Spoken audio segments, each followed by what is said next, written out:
Something Wrong by Edith Nesbit. Hurst of Hurstcote. We were at Eton together, and afterwards at Christ Church, and I always got on very well with him. But somehow he was a man about whom none of the other men cared very much. There was always something strange and secret about him. Even at Eton he liked grubbing among books and trying chemical experiments better than cricket or the boats. That sort of thing would make any boy unpopular. At Oxford it wasn't merely his studious ways and his love of science that went against him. It was a certain habit he had of gazing at us through narrowing lids, as though he were looking at us more from the outside than any human being has a right to look at any other, and a bored air of belonging to another and a higher race. Whenever we talked the ordinary chatter about athletics and the schools. A wild paper on black magic, which he read to the Essay Society, filled to overflowing the cup of his college's contempt for him.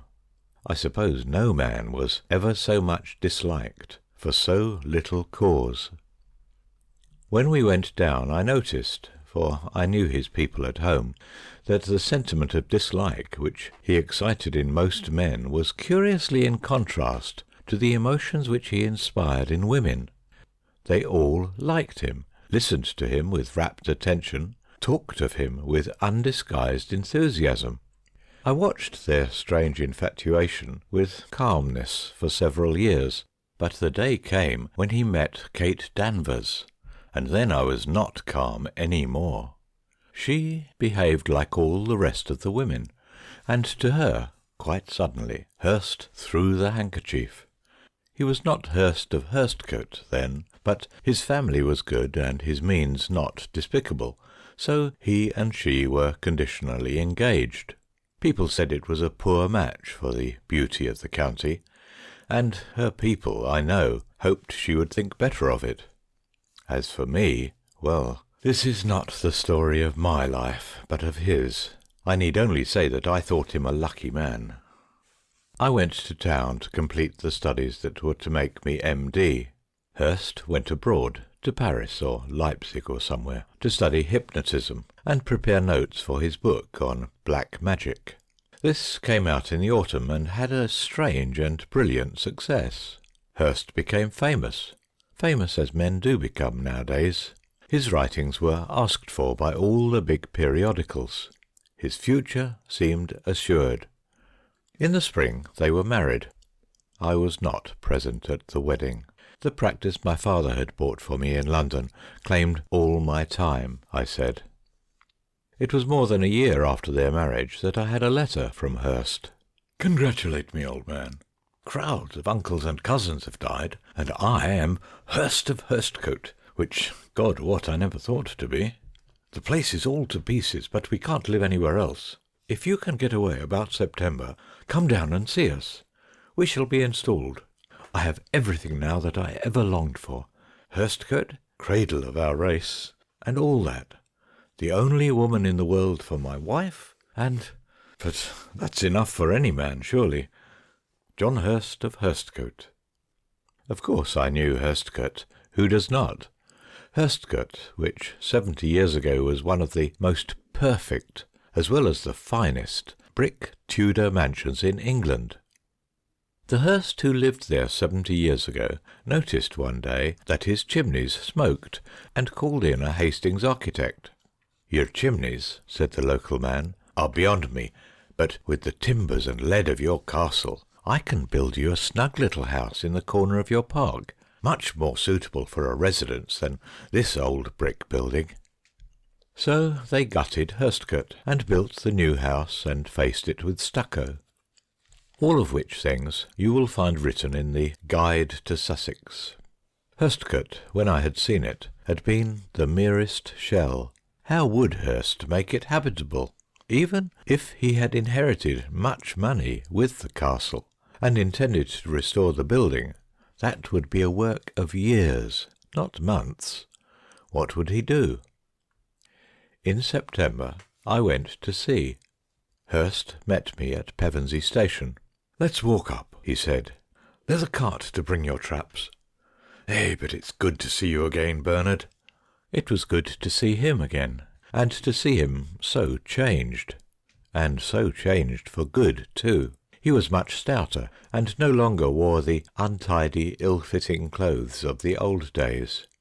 He was rather smartly got up in grey stockings and knee-breeches, and wore a velvet smoking jacket. But the most noteworthy change was in his face. It bore no more the eager, inquiring, half-scornful, half-tolerant look that had won him such ill-will at Oxford. His face now was the face of a man completely at peace with himself and with the world. "How well you look," I said, as we walked along the level, winding road through the still marshes. "How much better, you mean," he laughed. "I know it. Bernard, you'll hardly believe it, but I'm on the way to be a popular man." He had not lost his old knack of reading one's thoughts. "Don't trouble yourself to find the polite answer to that," he hastened to add. "No one knows as well as I how unpopular I was. And no one knows so well why," he added in a very low voice. "However," he went on gaily, "unpopularity is a thing of the past. The folk hereabout call on us, and condole with us on our hutch. A thing of the past, as I said. But what a past it was, eh? You're the only man who ever liked me. You don't know what that's been to me, many a dark day and night. When the others were, you know, it was like a hand holding mine to think of you. I've always thought I was sure of one soul in the world to stand by me." "Yes," I said, "yes." He flung his arm over my shoulder with a frank, boyish gesture of affection, quite foreign to his nature as I had known it. "And I know why you didn't come to our wedding," he went on, "but that's all right now, isn't it?" "Yes," I said again, for indeed it was. There are brown eyes in the world after all, as well as blue, and one pair of brown that meant heaven to me, as the blue had never done. "That's well," Hurst answered, and we walked on in satisfied silence till we passed across the furze-crowned ridge and went down the hill to Hurstcote. It lies in the hollow, ringed round by its moat, its dark red walls showing the sky behind them. There was no welcoming sparkle of early litten candle, only the pale amber of the September evening shining through the gaunt unglazed windows. 3 planks and a rough handrail had replaced the old drawbridge. We passed across the moat, and Hurst pulled a knotted rope that hung beside the great iron-bound door. A bell clanged loudly inside. In the moment we spent there waiting, Hurst pushed back a briar that was trailing across the arch and let it fall outside the handrail. "Nature is too much with us here," he said, laughing. "The clematis spends its time tripping one up, or clawing at one's hair, and we are always expecting the ivy to force itself through the window and make an uninvited third at our dinner table." Then the great door of Hurstcote Castle swung back, and there stood Kate, 1,000 times sweeter and more beautiful than ever. I looked at her with momentary terror and dazzlement. She was indeed much more beautiful than any woman with brown eyes could be. My heart almost stopped beating. With life or death in the balance. Right. To be beautiful is not the same thing as to be dear, thank God. I went forward and took her hand with a free heart. It was a pleasant fortnight I spent with them. They had had one tower completely repaired, and in its queer 8-sided rooms we lived, when we were not out among the marshes or by the blue sea at Pevensey. Mrs. Hurst had made the rooms quaintly charming by a medley of Liberty stuffs and Wardour Street furniture. The grassy space within the castle walls, with its underground passages, its crumbling heaps of masonry overgrown with lush creepers, was better than any garden. There we met the fresh morning. There we lounged through lazy noons. There the grey evenings found us. I have never seen any 2 married people so utterly, so undisguisedly in love as these were. I, the third, had no embarrassment in so being, for their love had in it a completeness, a childish abandonment, to which the presence of a third, a friend, was no burden. A happiness reflected from theirs shone on me. The days went by dreamlike, and brought the eve of my return to London and to the commonplaces of life. We were sitting in the courtyard. Hurst had gone to the village to post some letters. A big moon was just showing over the battlements, when Mrs. Hurst shivered. "It's late," she said, "and cold. The summer is gone. Let us go in." So we went in to the little warm room, where a wood fire flickered on a brick hearth, and a shaded lamp was already glowing softly. Here we sat on the cushioned seat in the open window, and looked out through the lozenge panes at the gold moon. And, the light of her, making ghosts in the white mist that rose thick and heavy from the moat. "I am so sorry you are going," she said presently. "But you will come and skate on the moat with us at Christmas, won't you? We mean to have a medieval Christmas. You don't know what that is? Neither do I, but John does. He is very, very wise." "Yes," I answered. "He used to know many things that most men don't even dream of as possible to know." She was silent a minute, and then shivered again. I picked up the shawl she had thrown down when we came in, and put it round her. "Thank you.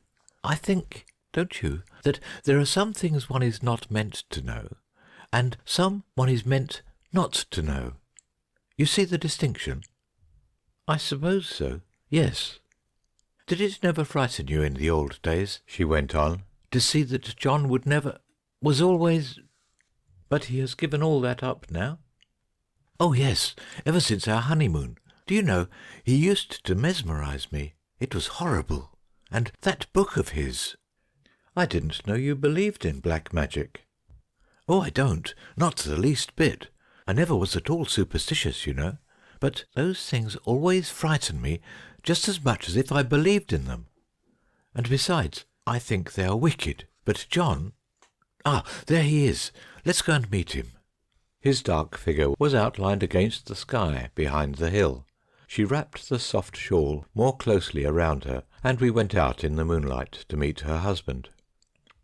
The next morning, when I entered the room, I found that it lacked its chief ornament. The sparkling white and silver breakfast accessories were there, but for the deft white hands and kindly welcoming blue eyes of my hostess, I looked in vain. At 9:10, Hurst came in looking horribly worried, and more like his old self than I had ever expected to see him. "I say, old man," he said hurriedly, "are you really set on going back to town today? Because Kate's awfully queer. I can't think what's wrong. I want you to see her after breakfast." I reflected a minute. "I can stay if I send a wire," I said. "I wish you would then," Hurst said, wringing my hand and turning away. "She's been off her head most of the night, talking the most astounding nonsense. You must see her after breakfast. Will you pour out the coffee?" "I'll see her now, if you like," I said, and he led me up the winding stair to the room at the top of the tower. I found her quite sensible, but very feverish. I wrote a prescription, and rode Hurst's mare over to Eastbourne to get it made up. When I got back, she was worse. It seemed to be a sort of aggravated marsh fever. I reproached myself with having let her sit by the open window the night before, but I remembered with some satisfaction that I had told Hurst that the place was not quite healthy. I only wished I had insisted on it more strongly. For the first day or two I thought it was merely a touch of marsh fever that would pass off with no more worse consequence than a little weakness, but on the third day I perceived that she would die. Hurst met me as I came from her bedside, stood aside on the narrow landing for me to pass, and followed me down into the little sitting-room, which, deprived for 3 days of her presence, already bore the air of a room long deserted. He came in after me and shut the door. "You're wrong," he said abruptly, reading my thoughts as usual. "She won't die. She can't die." She will, I bluntly answered, for I am no believer in that worst refinement of torture known as breaking bad news gently. Send for any other man you choose. I'll consult with the whole College of Physicians if you like, but nothing short of a miracle can save her. And you don't believe in miracles, he answered quietly. I do, you see. My dear old fellow, don't buoy yourself up with false hopes. I know my trade. I wish I could believe I didn't. Go back to her now. You have not very long to be together. I wrung his hand. He returned the pressure, but said, almost cheerfully, You know your trade, old man, but there are some things you don't know. Mine, for instance. I mean, my wife's constitution. Now I know that thoroughly, and you mark my words, she won't die. You might as well say I was not long for this world. You, I said with a touch of annoyance, you're good for another 30 or 40 years. Exactly so, he rejoined quickly, and so is she. Her life's as good as mine. You'll see, she won't die. At dusk on the next day she died. He was with her. He had not left her since he had told me that she would not die. He was sitting by her, holding her hand.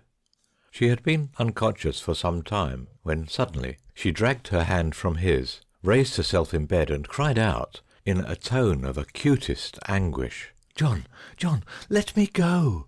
For heaven's sake, let me go! Then she fell back, dead. He would not understand, would not believe. He still sat by her, holding her hand, and calling on her by every name that love could teach him.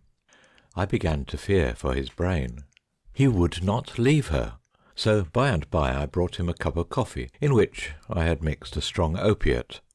In about an hour I went back and found him fast asleep, with his face on the pillow, close by the face of his dead wife. The gardener and I carried him down to my bedroom, and I sent for a woman from the village.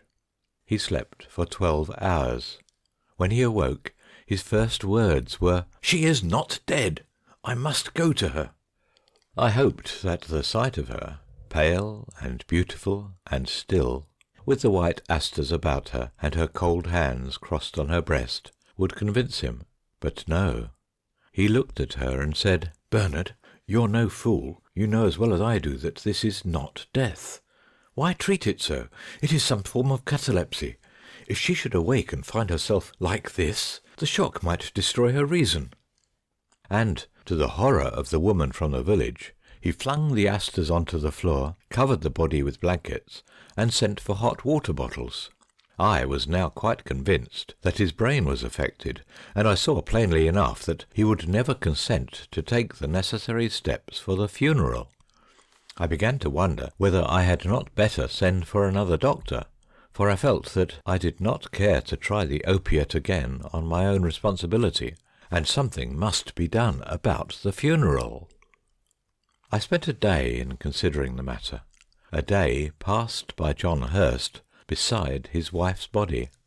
Then I made up my mind to try all my powers to bring him to reason, and to this end I went once more into the chamber of death.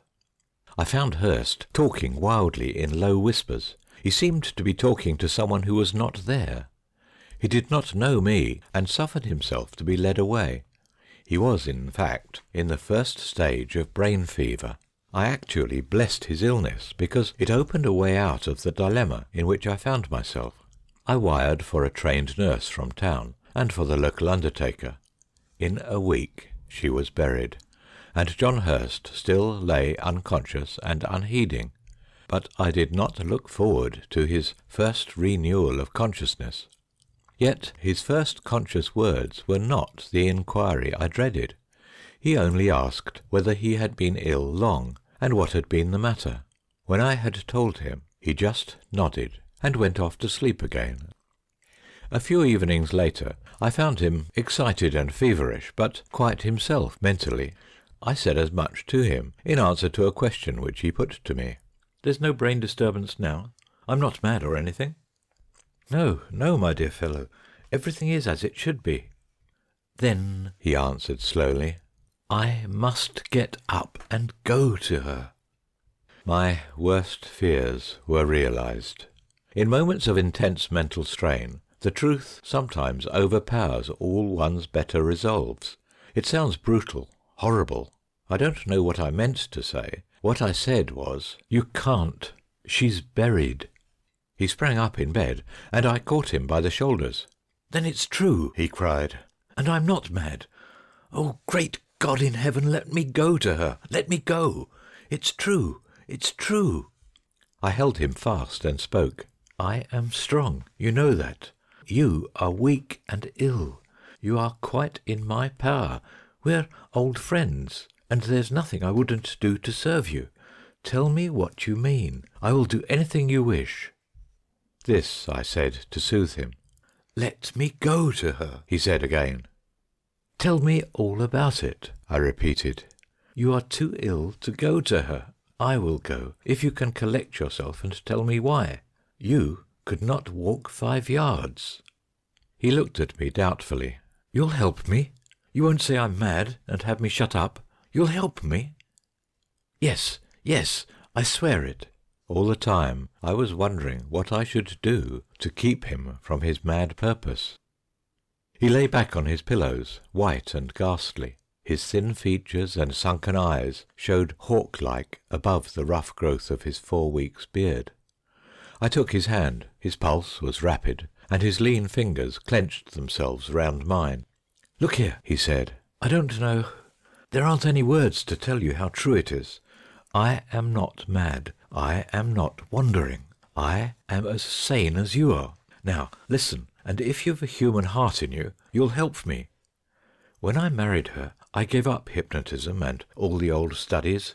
She hated the whole business. But before I gave it up, I hypnotized her, and when she was completely under my control, I forbade her soul to leave its body till my time came to die." I breathed more freely. Now I understood why he had said she cannot die. "My dear old man," I said gently, "dismiss these fancies and face your grief boldly. You can't control the great facts of life and death by hypnotism. She is dead. She is dead, and her body lies in its place. But her soul is with God who gave it." "No!" he cried, with such strength as the fever had left him. "No, no! Ever since I have been ill, I have seen her every day, every night, and always wringing her hands and moaning, 'Let me go, John, let me go.'" "Those were her last words indeed," I said. "It is natural that they should haunt you. See, you bade her soul not leave her body. It has left it, for she is dead." His answer came almost in a whisper, borne on the wings of a long, breathless pause. "She is dead, but her soul has not left her body." I held his hand more closely, still debating what I should do. "She comes to me," he went on. "She comes to me continually. She does not reproach, but she implores. 'Let me go, John, let me go.' And I have no more power now. I cannot let her go. I cannot reach her. I can do nothing, nothing." "Ah!" he cried, with a sudden sharp change of voice that thrilled through me to the ends of my fingers and feet. "Ah, Kate, my life, I will come to you. No, no, you shan't be left alone among the dead. I am coming, my sweet." He reached his arms out towards the door with a look of longing and love so really, so patently addressed to a sentient presence that I turned sharply to see if, in truth, perhaps. Nothing, of course, nothing. "She is dead," I repeated stupidly. "I was obliged to bury her." A shudder ran through him. "I must go and see for myself," he said. Then I knew all in a minute what to do. "I will go," I said. "I will open her coffin, and if she is not as other dead folk, I will bring her body back to this house." "Will you go now?" he asked with set lips. It was nigh on midnight. I looked into his eyes. "Yes, now," I said, but you must swear to lie still till I return." "I swear it." I saw I could trust him, and I went to wake the nurse. He called weakly after me, "There's a lantern in the tool shed, and, Bernard—" "Yes, my poor old chap?" "There's a screwdriver in the sideboard drawer." I think, until he said that I really meant to go. I am not accustomed to lie, even to mad people, and I think I meant it till then. He leaned on his elbow and looked at me with wide open eyes. "Think," he said, "what she must feel, out of the body and yet tied to it, all alone among the dead. Oh, make haste, make haste! For if I am not mad, and I have really fettered her soul, there is but one way. And that is, I must die too. Her soul can leave her body when I die." I called the nurse and left him. I went out and across the wold to the church, but I did not go in. I carried the screwdriver and the lantern, lest he should send the nurse to see if I had taken them. I leaned on the churchyard wall and thought of her. I had loved the woman, and I remembered it in that hour. As soon as I dared, I went back to him. Remember, I believed him mad, and told the lie that I thought would give him most ease. "Well?" he said eagerly as I entered. I signed to the nurse to leave us. "There is no hope," I said. "You will not see your wife again till you meet her in heaven." I laid down the screwdriver and the lantern, and sat down by him. "You have seen her?" "Yes." "And there's no doubt?" "There is no doubt." "Then I am mad. But you're a good fellow, Bernard, and I'll never forget it, in this world or the next." He seemed calmer, and fell asleep with my hand in his. His last word was a "thank you" that cut me like a knife. When I went into his room next morning he was gone, but on his pillow a letter lay, painfully scrawled in pencil, and addressed to me. "You lied. Perhaps you meant kindly. You didn't understand. She is not dead. She has been with me again. Though her soul may not leave her body, thank God it can still speak to mine. That vault, it is worse than a mere churchyard grave. Goodbye." I ran all the way to the church, and entered by the open door. The air was chill and dank after the crisp October sunlight. The stone that closed the vault of the Hursts of Hurstcote had been raised, and was lying beside the dark gaping hole in the chancel floor. The nurse who had followed me came in before I could shake off the horror that held me moveless. We both went down into the vault. Weak, exhausted by illness and sorrow, John Hurst had yet found strength to follow his love to the grave. I tell you, he had crossed that wold alone in the grey of the chill dawn. Alone he had raised the stone and had gone down to her. He had opened her coffin, and he lay on the floor of the vault with his wife's body in his arms. He had been dead some hours.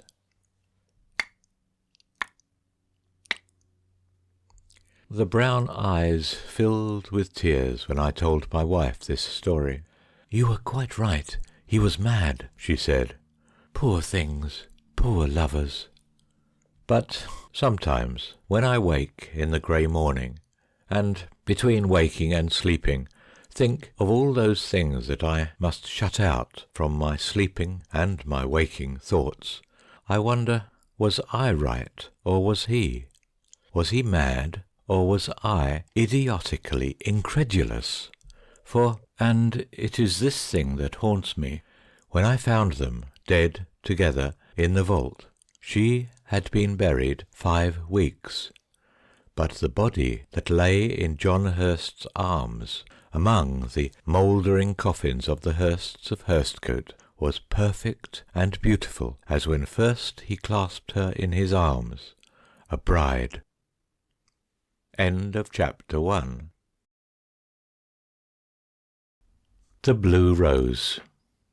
Yes, your grandfather, he was one of the old sort, honest as the day, as the saying is, and well brought up, if he wasn't always easy to live with.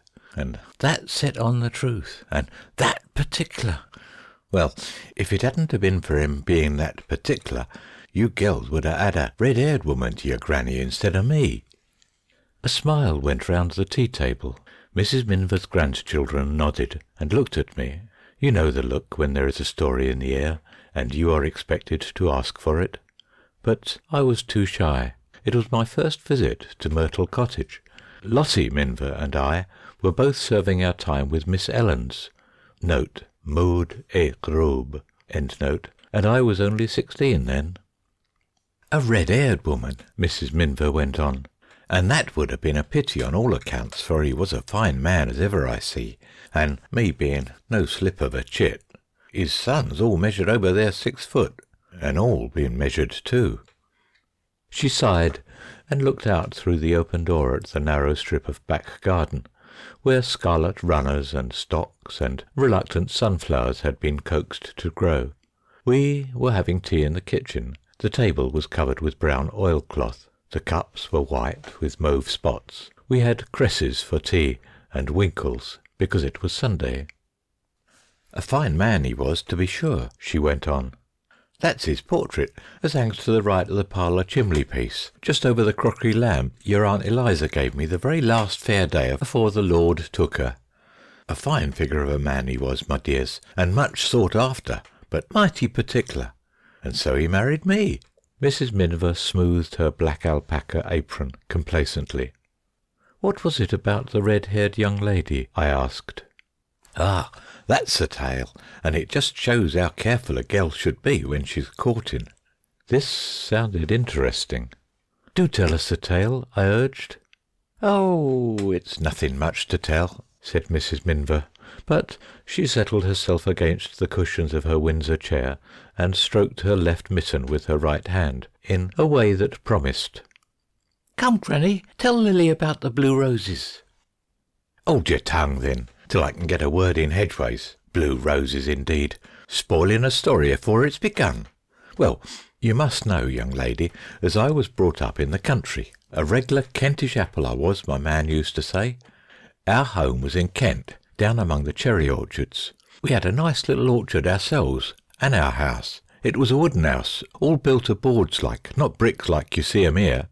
And there was a big pear tree as went all up one side of the house, one branch right and one branch left, even like, for all the world like a ladder.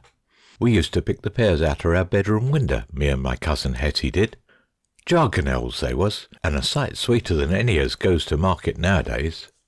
Our garden, it wasn't much of one for size, but for flowers, there, it was a perfect moral. Cram full it was, all sorts, pinks and pansies and lilies, roses, jasmine and sweet willies and wallflowers, and daffies and spring flowers, which is my favourites, outer all the flowers." "What are spring flowers?"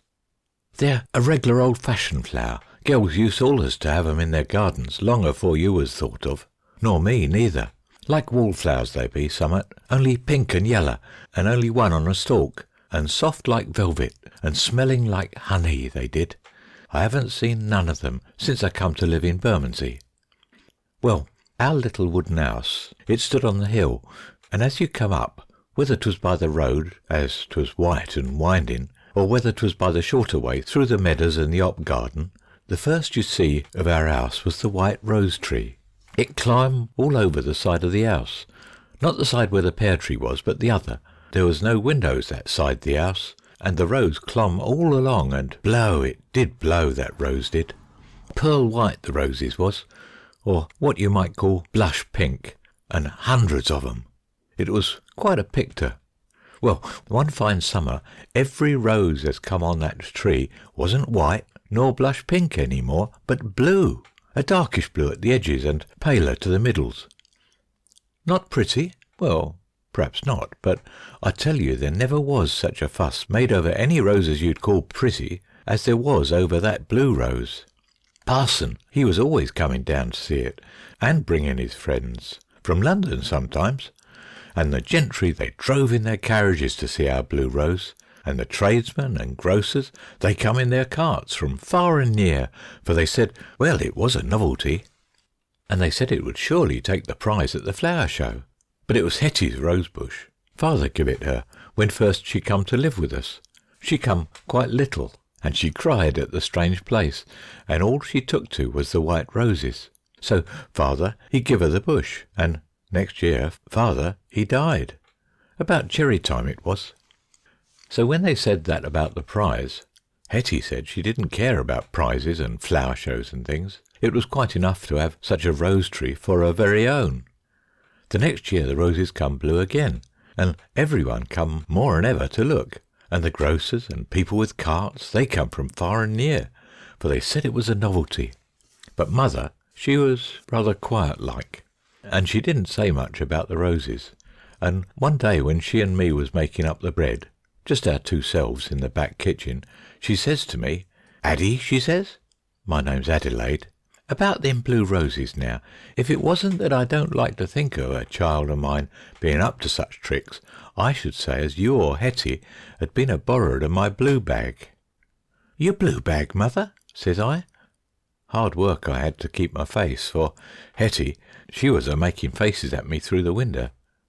"Yes, my blue bag," mother says, looking at me very straight. "Why, aunt," says Hetty through the window, "if it was the blue bag, how would all the roses be the same? And wouldn't it all wash off in the rain? And you know it's always brighter after a shower," she says. "Besides, would we do such a silly thing if we could, and keep it up so and all? We might do it once or twice," says she. "There's summat in all that," says my mother, going on with the bread. "I misdoubt me it's age turns the roses blue, like it turns folks' hair white. The rose was always a pearly white, or what you might call a blush pink afore." And the grocers and people with carts, they come from far and near to see the rose tree, for it was a novelty, you see. Says I to Hetty that night after I'd said my prayers and read my chapter, for I was allus properly brought up, "Hetty," I says, "fancy mother saying that about the blue bag." "Yes, fancy," says Hetty, laughing, and she snuffs out the candle with her fingers and jumps into bed. I ain't a-going to have my blue roses run down neither.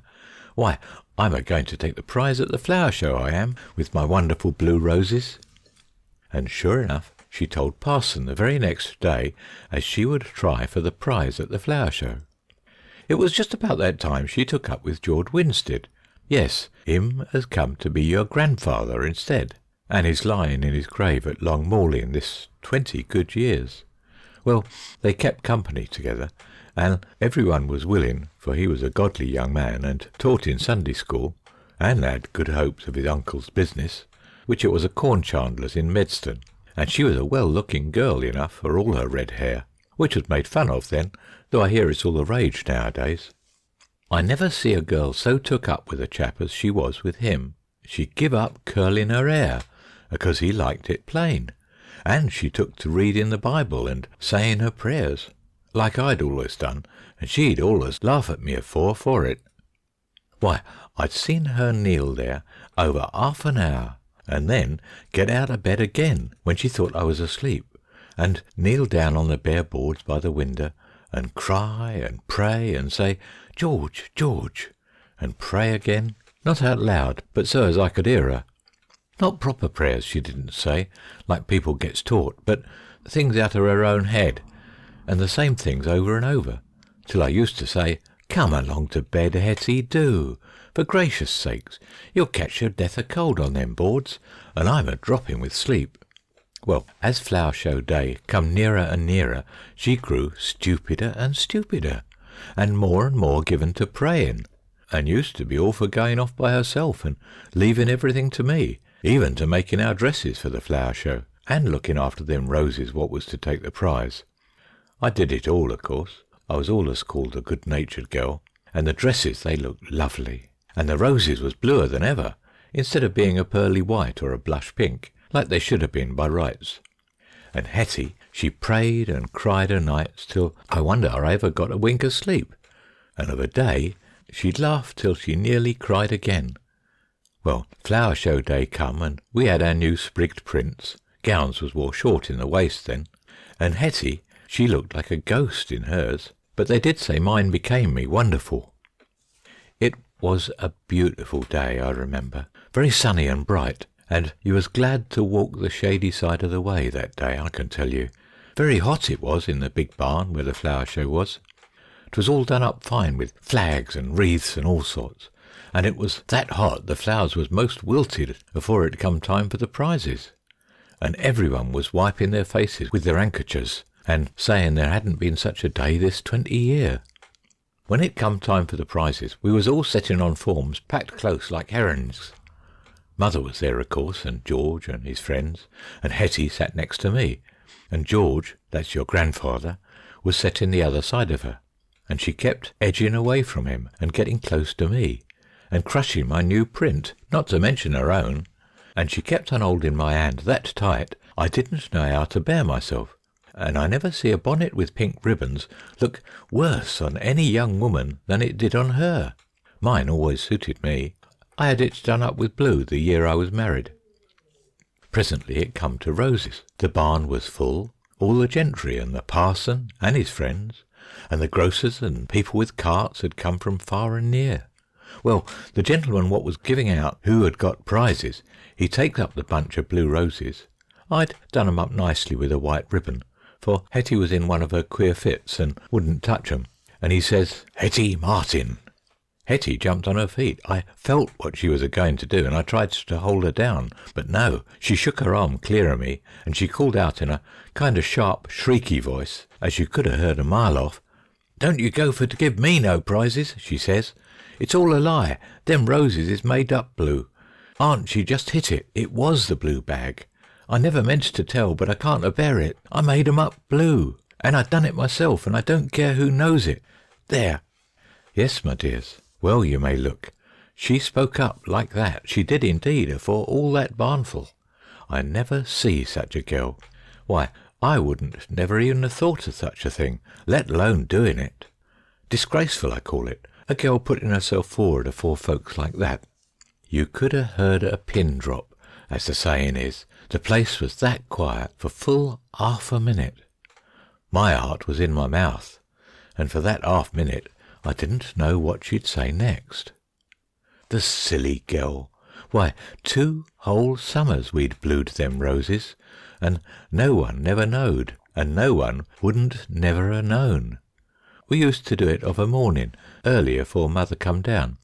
Hetty and me, we used to creep down in our stocking feet, so as not to make a clutter, and afore we raked out the fire or opened the house, we'd run round to the rose tree and look if there was any more buds out.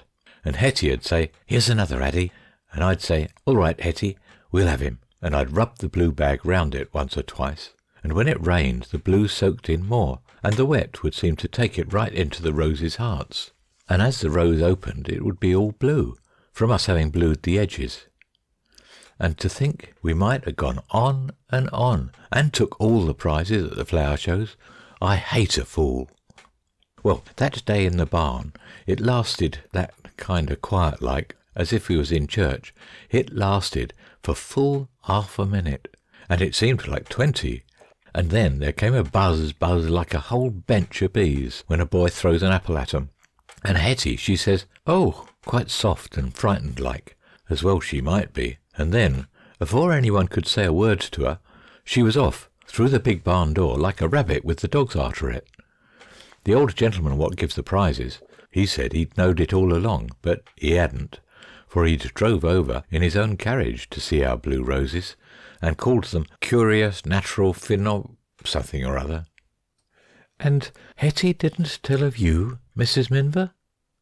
Oh, no, my dear. With all her faults, Hetty was never that sort of girl. And Mr. George? Oh, he come up that afternoon. I see him from our window by the pear tree, and Hetty, she says, "I'm a-going into the orchard," she says, "if he wants me, but I don't think he will want me," says she. He did want her, though, and he says to me, "You come along, Addy, and hear what I've got to say." We went out into the cherry orchard. All the cherries was gathered, though, and Hetty was there, walking up and down like a ferret as wants to get out of its hutch and can't. And George, he says, "Look'ee here, Hetty," he says, "I don't wish no ill feeling, but you'll see it's best for us to part. I'm sure if you set any store by me, you wouldn't wish me to keep company with a girl as could act a living lie, as parson says, and I'm sure the Lord wouldn't grant a blessing, and I wish you well." and goodbye. I never see a girl look so plain, for a rather good-looking girl, as Hetty did then, for her eyes was all red and swelled up with crying, and she twisted her nose and mouth up, like as if she was a-going to begin again. "Goodbye, George," says she. "No, I wouldn't wish it, George," she says. "Not if you don't, dear George." And with that she walked away very quiet. And George, he stood quite still, not looking at anything for a minute or two, and then he gave a sort of shrug and a sort of sigh, and he went off by the lower gate without as much as a "good day to you." When tea time come, Mother, she says, "Enough said about a bit of girls' nonsense," and she ups the stairs to Hetty, and she says at the door, "Come down to tea, my girl." And Hetty, she says, "Don't want no tea, aunt." And Mother, she goes in, and there's Hetty lying face down on the bed, and Mother, she says, "Come, child, it's no use a grizzling over spilt milk, and after all, a fault that's owned is half atoned. Come along down, and let's say no more about it." But Hetty, she says, I was atop of the stairs, and I heard her, "It ain't no use, aunt," she says, "and you've been as good as a mother to me, and I thanks you and I loves you, that I do, but nothing's no good now. You let me be, there's a dear auntie." And Mother, she left her, just a-saying, "Don't you take on about George now, he'll come round." And next morning, when I woke up, Hetty was gone, and we never seed her again. "Gone? Where to?" I asked. "To Medstone first, and then to London, and Mother couldn't never hear what come of her, but I did hear she come to no good." "And George?" "Well, George, he took on for a bit, and didn't take to his victuals, as a young man should, but I allers spoke to him civil, and when we was alone, I said, 'Poor George,' and wasn't it hard when you was fond of a person to have 'em own up a liar quite shameless, afore parson and all?' And he said, yes, 'twas cruel hard. And next year we was married, George and me. And I suppose you never told him you had helped to blue the roses?" "My dear, now how could I? And him that particular." End of chapter 2. Not exceeding £5. "But surely they left some address?" Not as I knows on. "How long have they been gone?" I dunno at all, I'm sure. The caretaker at number 19 Westphalia Terrace leaned on the broom which she had brought up to help her to answer the door, and looked at me with disfavour. "Do you think the landlord knows?" No answer. The caretaker shivered in her frowsy red shawl and list slippers, and remarked to the world in general that when doors was kept open there was a awful draught. I took out £half-a-crown. "Look here," I said, "this coin shall be yours if you'll tell me how long you've been here, who the landlord is, and anything you may have heard from the tradespeople about the family." I never gossip with tradesfolk, nor nobody, was her inspiriting reply, but she gave me the address of a firm in Gray's Inn, and shut the door with all possible speed, leaving me on the dusty doorstep, which was still marked by the feet of the men who had carried out the furniture. They must have moved on a wet day. Imagine the situation. A young man goes away to Switzerland to the bedside of a dying uncle, and comes back on the wings of the wind to lay his newly acquired fortune at the feet of the dearest girl in the world, and finds her gone, hopelessly, utterly gone. Her house desolate, no flowers in the windows, no furniture in the place, to let, staring from every window, and only a woollen swathed caretaker, a vicious variety of charwoman kind, on whom to pour out his wrath and his questions. I had only known Clara 3 months. I knew not a single one of her friends. I knew she had some few relations, her mother's family, and I did not even know their name. The Vanes knew no one in Kensington, and they only knew me through our cat having fortunately been killed by their dog. Mr. Vane had called to apologise, and had asked me to call, and I had seen Clara and made my mind up. One good look at her was enough to convince any man of sense that she was the only girl in the world. But I was poor then, and poverty is proud. The Vanes' house, dress, and mode of life betokened wealth. I could not tell her I loved her. And now the east wind blew cheerlessly up the street, driving a horrid army of rubbish and torn paper before it. The charwoman opened the door again and put out her curl-papered head to say, There was a funeral afore the sale. Perhaps they'd tell you at the undertaker's. "A funeral?" I hailed a passing hansom and drove straight to Gray's Inn. Yes, Mr. Vane unfortunately died at one of our houses, 19 Westphalia Terrace. Left no estate, had systematically overshot his income. Sorry I can't give you any further information. So a dapper clerk, who seemed absorbed in papers when I was shown in, but whom I saw at the window as I went away through South Square, paring his nails and whistling to the sparrows. Not a clue. The tradesmen knew nothing. The vicar knew nothing. The police, of course, knew nothing, and did nothing but pocket my money and take down things in notebooks with blunt pencils. Advertisement failed absolutely, and so Clara Vane was lost to me, passed out of my life completely, leaving me with a really respectable fortune which it was entirely out of the question for me to enjoy. I never wavered in the least in my intention to marry her if she would have me, and I simply waited until I should see her again.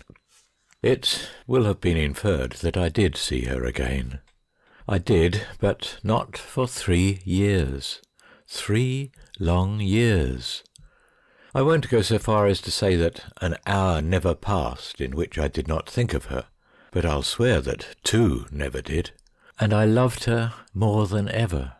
I used to think, sometimes in the evenings, of her pretty grey eyes, and her short, dark, curly hair, and that dear voice of hers, till I could not stand it any longer, and then I used to rush out of my lodgings in Regent's Park, and tear over to Kensington, and walk up and down outside 19 Westphalia Terrace, till I might fairly have been described as known to the police.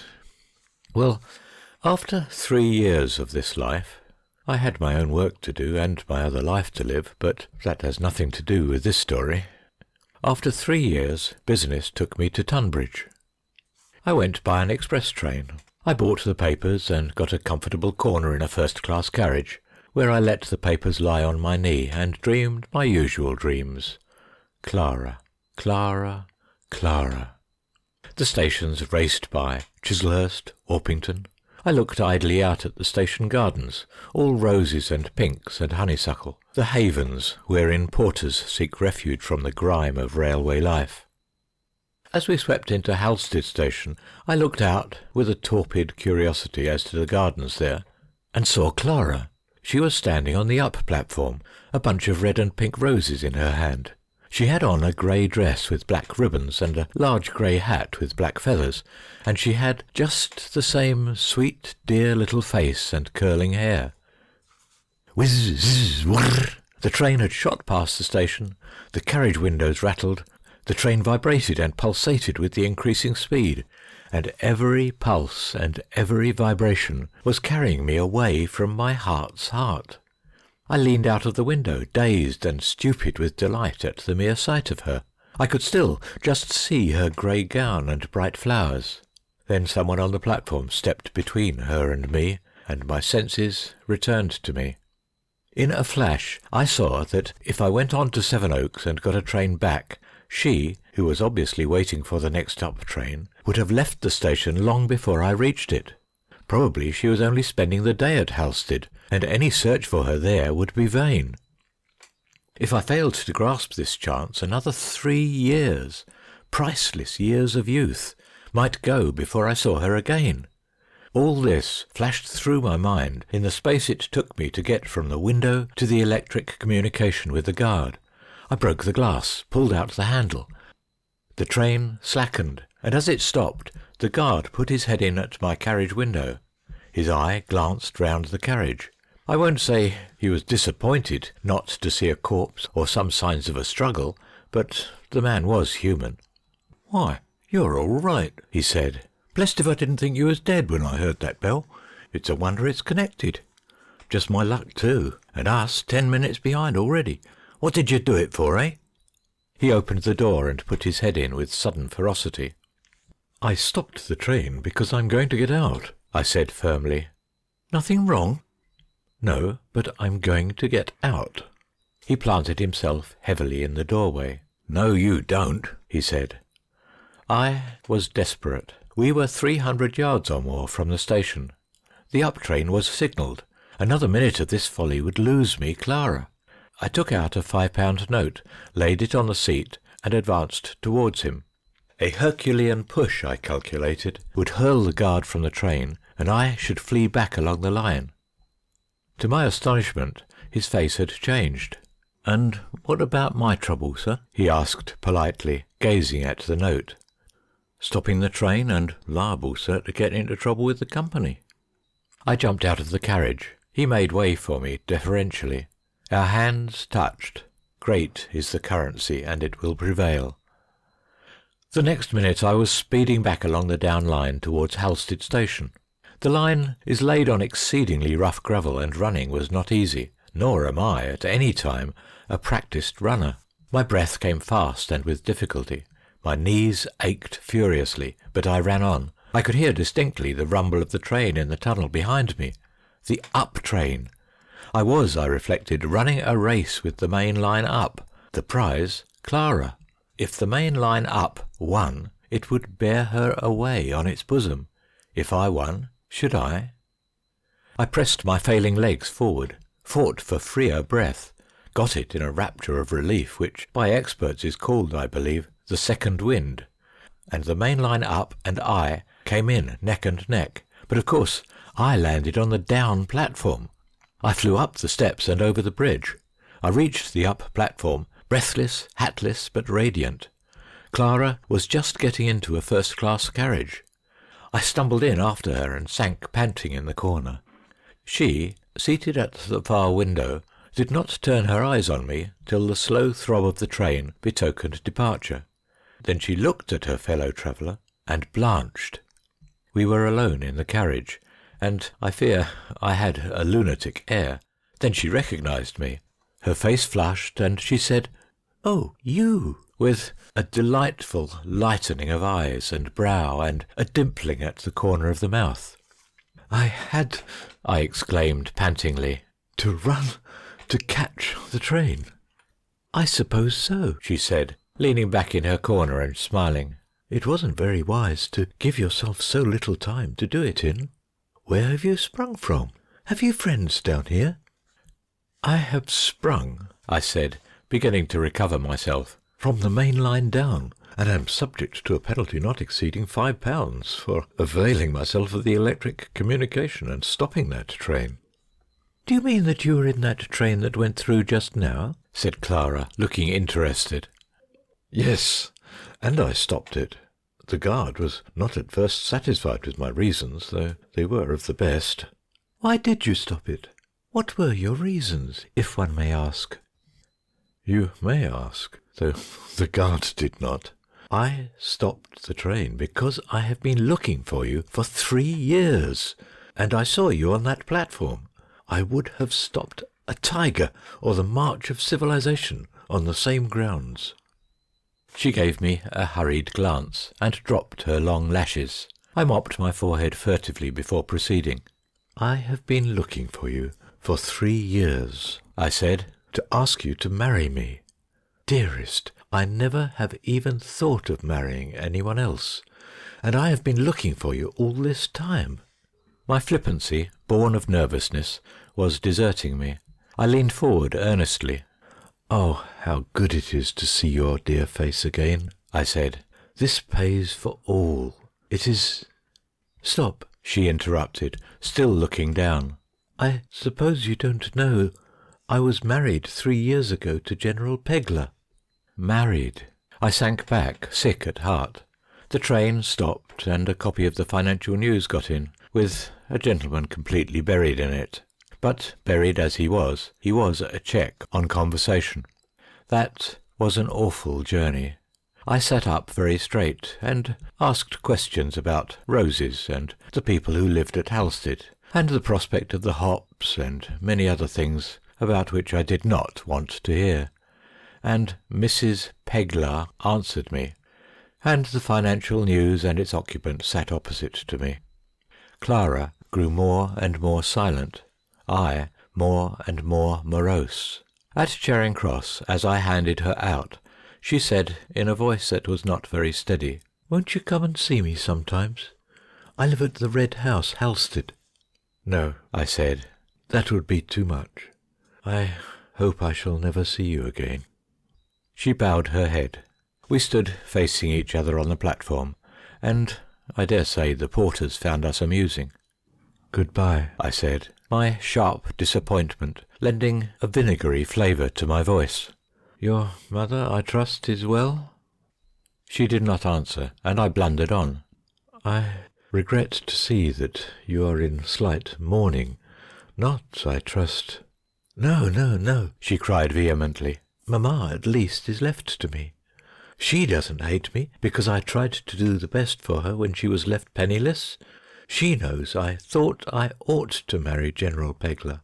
She knows how I cried and wondered where you—" Clara stopped short. "Goodbye," she said, and walked down the platform. "I'm not in mourning for my darling mamma, thank God. It's for General Pegler, of course." "What? Is he dead?" She stopped and looked at me. "He died of apoplexy the day we were married," she said. "Hush! He was very good to me." We went down into Charing Cross Gardens, where the children and the sparrows play, and sat there in the sunshine, hand in hand. End of chapter 3. Tim. Tim was very unhappy. He was a trained dog by trade, and he loathed his profession. His home was at the heels of the master, and he hated his home. His associates were the 2 lovebirds, the brown rat, and the 4 white mice. These, though manifestly inferior creatures, lived in a cage and were never kicked. Tim despised his associates when he was not envying them, for they were all happy. The mice in the daily spasm of joyful surprise at not being killed by the cat, and the cat in her consciousness of a triumph over the old Adam, entailing social equality with a trained dog. The rat, whose hopeful spirit nothing could subdue, was happy in his dreams of freedom, and as for the lovebirds, they used to sit side by side on their little red perch and say to each other, "What does it matter where we are, as long as we are together?" But Tim was wretched. Even his love for the tabby cat was bitterness, for her spirit was broken by long years spent under the master's hand, and she no longer felt degradation in a mouse's touch. Tim felt it keenly. The happy family travelled all over the country to fairs and merry-makings, and Tim got to know the roads better than the master himself, and everywhere the same humiliating show. His flesh used to creep when the mice ran over his back, and when the rat, dressed as a baby, was laid across his front paws as he sat up, he used to shiver with disgust. When the lovebirds passed him side by side in their smart chariot, drawn by the rat in red harness and driven by the mouse in sky-blue livery, Tim used to turn his head away. He could have eaten the whole equipage at one mouthful. The happy family, the master, the cage, the trestles and board, fared on and on, in snow or shine, on their round of monotonous changes. Across the moors in biting wind and sleet, through still meadowlands where the grass was knee-deep and the buttercups and may bushes bloomed, and through towns, hateful places where the stones were hot and no one ever thought of giving a poor dog a drink of water. Through all, Tim followed closely at the master's heels. It was early in the summer that the tabby cat died. The happy family had spent the night at the sign of the Rising Sun. The master had breakfasted, but the rest of the family had not. A new mouse had been bought the night before, and when the cat saw it through the cage bars, the passions of her race stirred suddenly under the old tabby skin. The green eyes dilated. Tim whined, foreseeing trouble. The master took out the creatures and set them on the table. A rough table, scored deeply by the pocket knives of generations of travellers who had eaten their bread and bacon on it. The family were alone in the room, lined with benches, where, though it was June, a wood fire smouldered in an iron basket projecting from the wall. The sun shone through the latticed windows, and through the leaves of the rank currant bushes outside a checkered light fell on the brick floor. The landlord was asleep in the bar. From the field opposite the house came the voices of the womenfolk, who were busy hanging linen on the hedge. The master, having had as much beer as he could drink, took out his happy family and set them on the table. The white mice ran up and down perfunctorily. The rat, with wide eyes, nourished his old hope. The tabby sat at the end of the table, a little apart, and the lovebirds told each other the old tale yet once again. What does it matter where we go, if we are together? To be taken out of the cage meant nothing to them, nothing more than it meant every day. But to the new mouse it meant freedom, hope, life, happiness.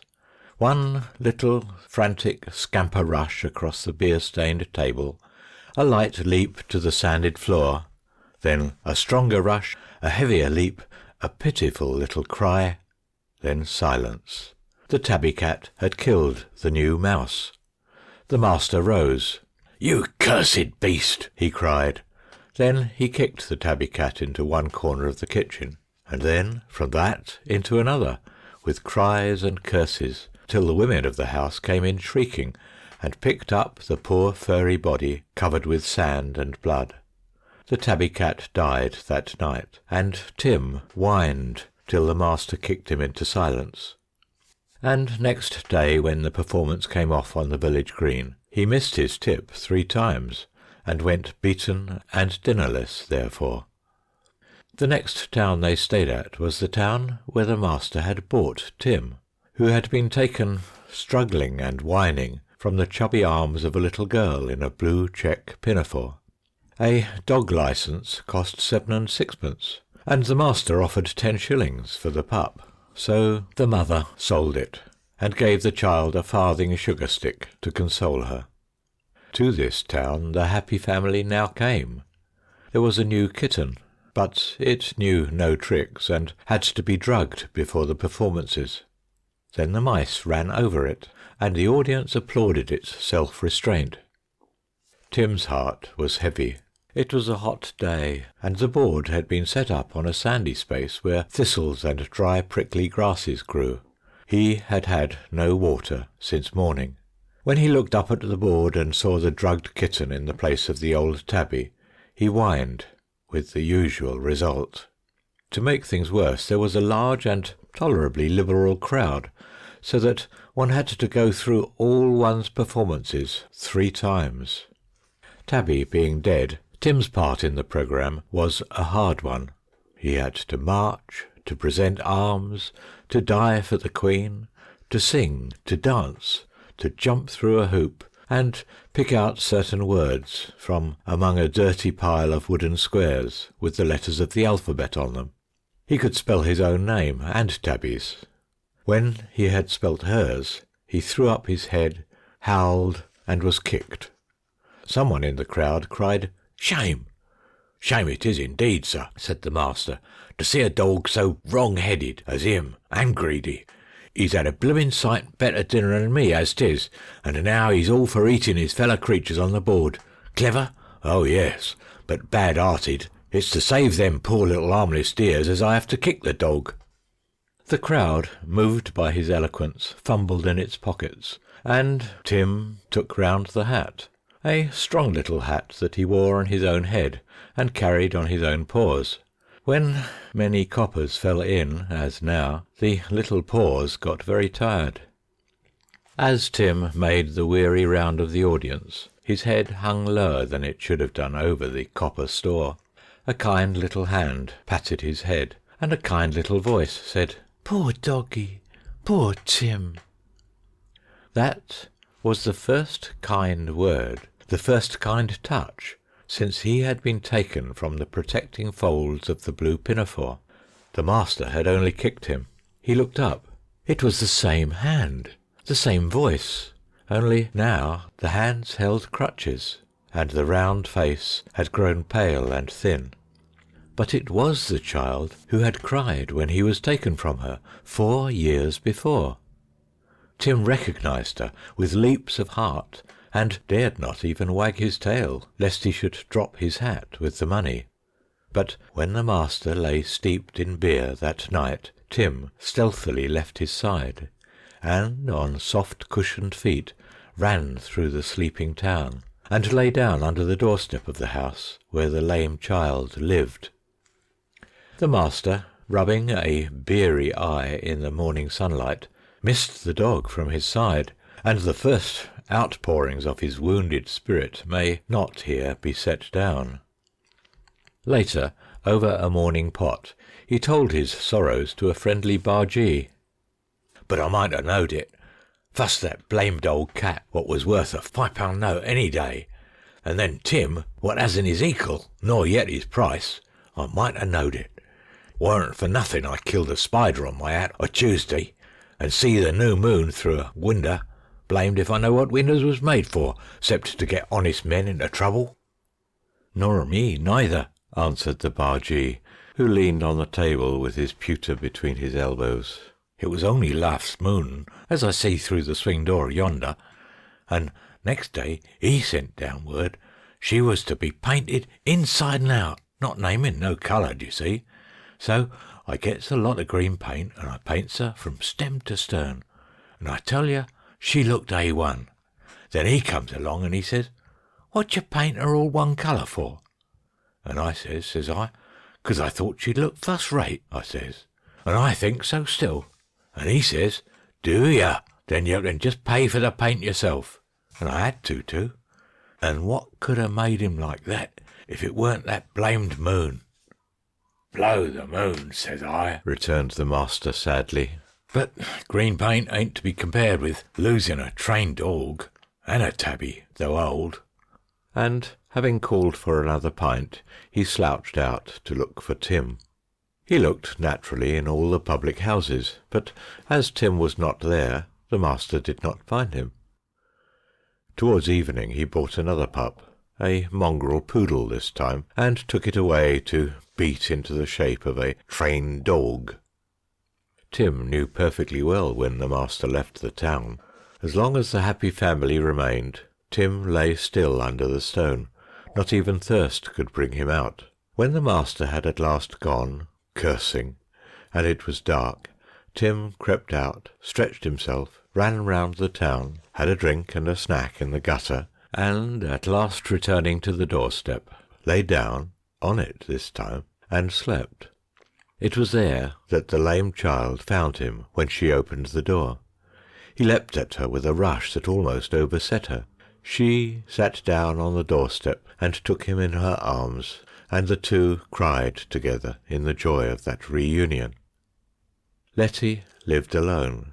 Her mother, who had been used sometimes to creep under the one veil of illusion we leave to poor folk, had died drunk. Drunk, she had knocked Letty down and lamed her for life. Letty admitted extenuating circumstances. The charring and washing was a laborious calling, and ill paid. She herself had a light, cool hand, and a knack, as she called it, with coloured wools and a bone hook. She used to make babies' socks and mats and little shawls, and sell them in the streets. To sit on the doorstep in the sun, daintily passing the bright wool through her fingers, and seeing her work grow under her hands, that had been her great happiness. Her great trouble had been to carry the work through the town in a basket slung round her neck. Now Tim was with her always, doubling the happiness and halving the cares. She could have made money easily by Tim's tricks, but she divined his hatred of them, and never once asked him to do so much as beg. And so his life was unbrokenly happy, one long, lovely dream of petting and play, a gracious quiet and rest from the old fear of the master's hand. That was Tim's taste of heaven. Walks they had, too, without the basket, when first Tim went to live in the poor room that they called home, but by and by he grew to understand that there were to be no more walks except on business. That was in August. In September a neighbour undertook the sale of the woolly goods in the basket. Letty lay at home and made them. Before Christmas the little slim fingers grew too weak to hold the red and blue and orange skeins. No more work was done. The neighbours took it in turns to help and look after Letty, who lay in bed all the time.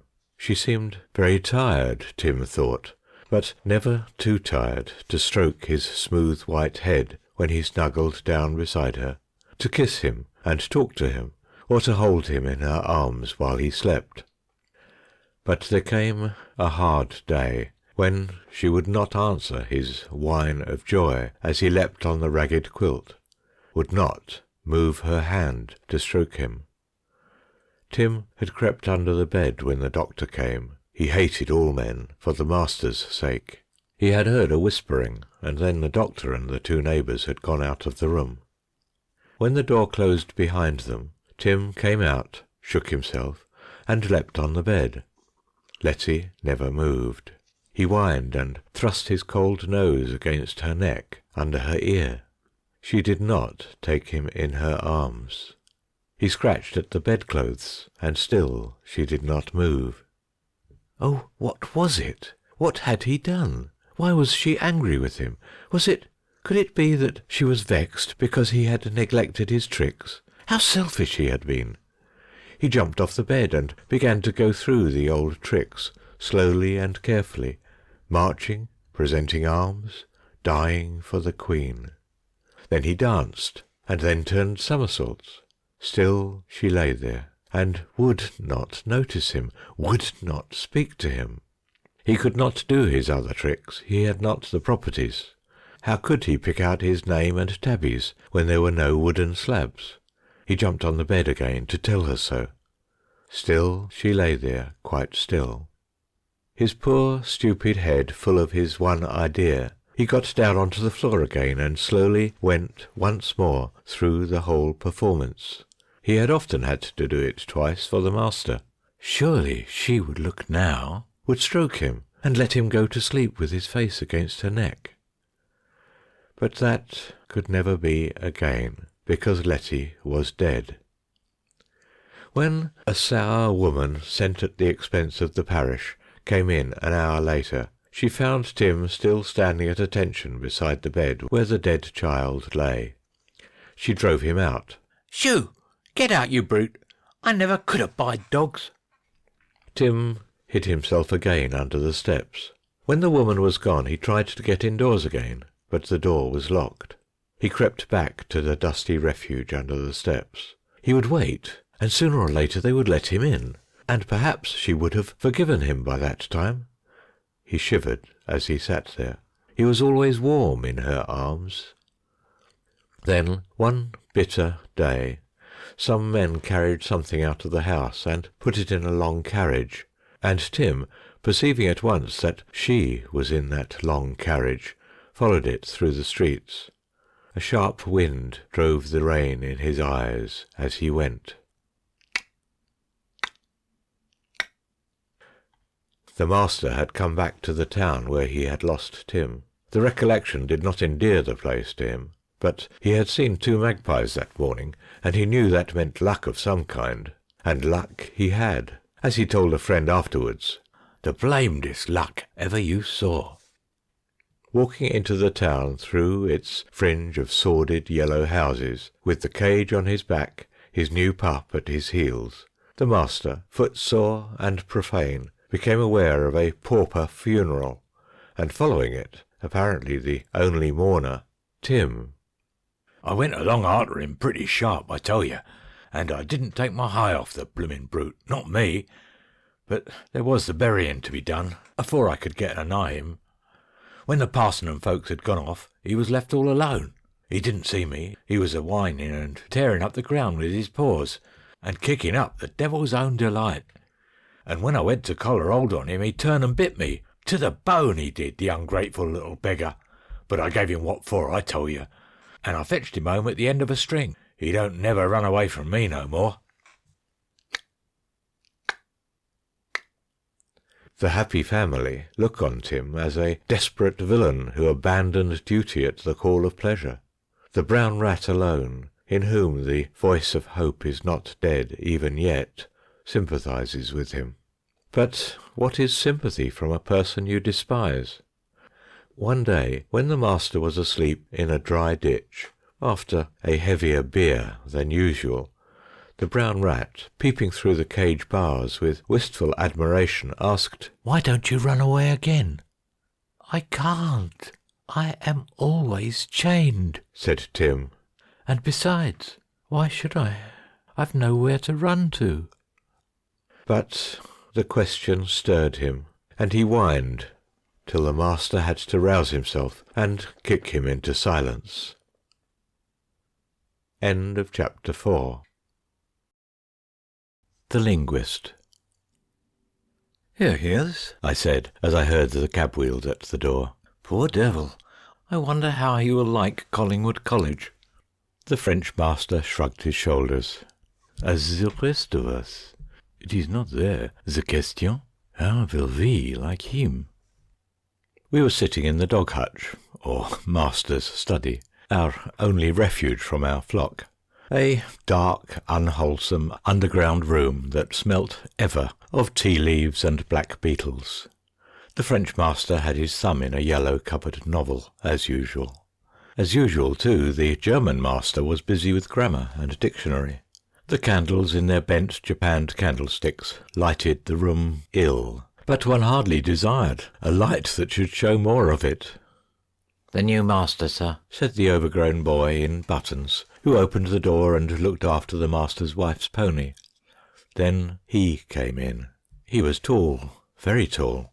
He had a fair round face and chubby hands, and a pair of very round, innocent-looking blue eyes. Altogether he was so like a large-sized child that his perfect self-possession came as a shock to one. "First rate, thank you," he said, in answer to the "How d'ye do?" with which I greeted him. "What a rummy little den you've got here. Do you know, it is just a chance that I'm here as English master. I was nearly taking a berth as French master at Blackheath." The French master looked up from his novel and said something courteous in his own tongue. The new man answered him. I don't pretend to know anything about French, so I will only say that they didn't seem to be talking the same language. Then our German master roused himself. "You also speak German?" he asked. "Sir," answered the junior master, "I speak all modern languages except Russian, which is not a civilized tongue. I am a linguist. That is my strong point." He laughed and gaily dashed into a German phrase. Our German master humoured him, and our French master found him more amusing than Catulle Mendez. He sat there beaming in the dim candlelight and speaking first in French and then in German. His plunges into these tongues had a boldness about them that was almost convincing. Yet when he had gone to the Dutch cheese and small beer provided as a restorative after his journey, and we were left alone, our French master spoke. "I have never heard," he said, "since I teach the French, an accent so infâme, nor une construction so détestable." "He thinks," said the German master, rubbing his head with his hands, "that he speak German. Oh, thou dear God! German!" I found out next what his Latin was like, and when the lambs had been loosed from class and were shrieking and shouting and fighting under the thin trees in the sodden playground, I thought it my duty to point out to him the false quantities he had made in my hearing. "Did I?" he said cheerfully. "I dare say. No doubt my Latin is a little rusty. You see, it's modern languages that I'm great at. I wish we had a Spaniard here or an Italian now. There's nothing like keeping it up colloquially, eh? There was something about the boy, he could not have been more than 20, which attracted me. It was partly his frankness, a tolerably rare and much misprized quality. Before he had been at Collingwood College a week, he had told us all about himself.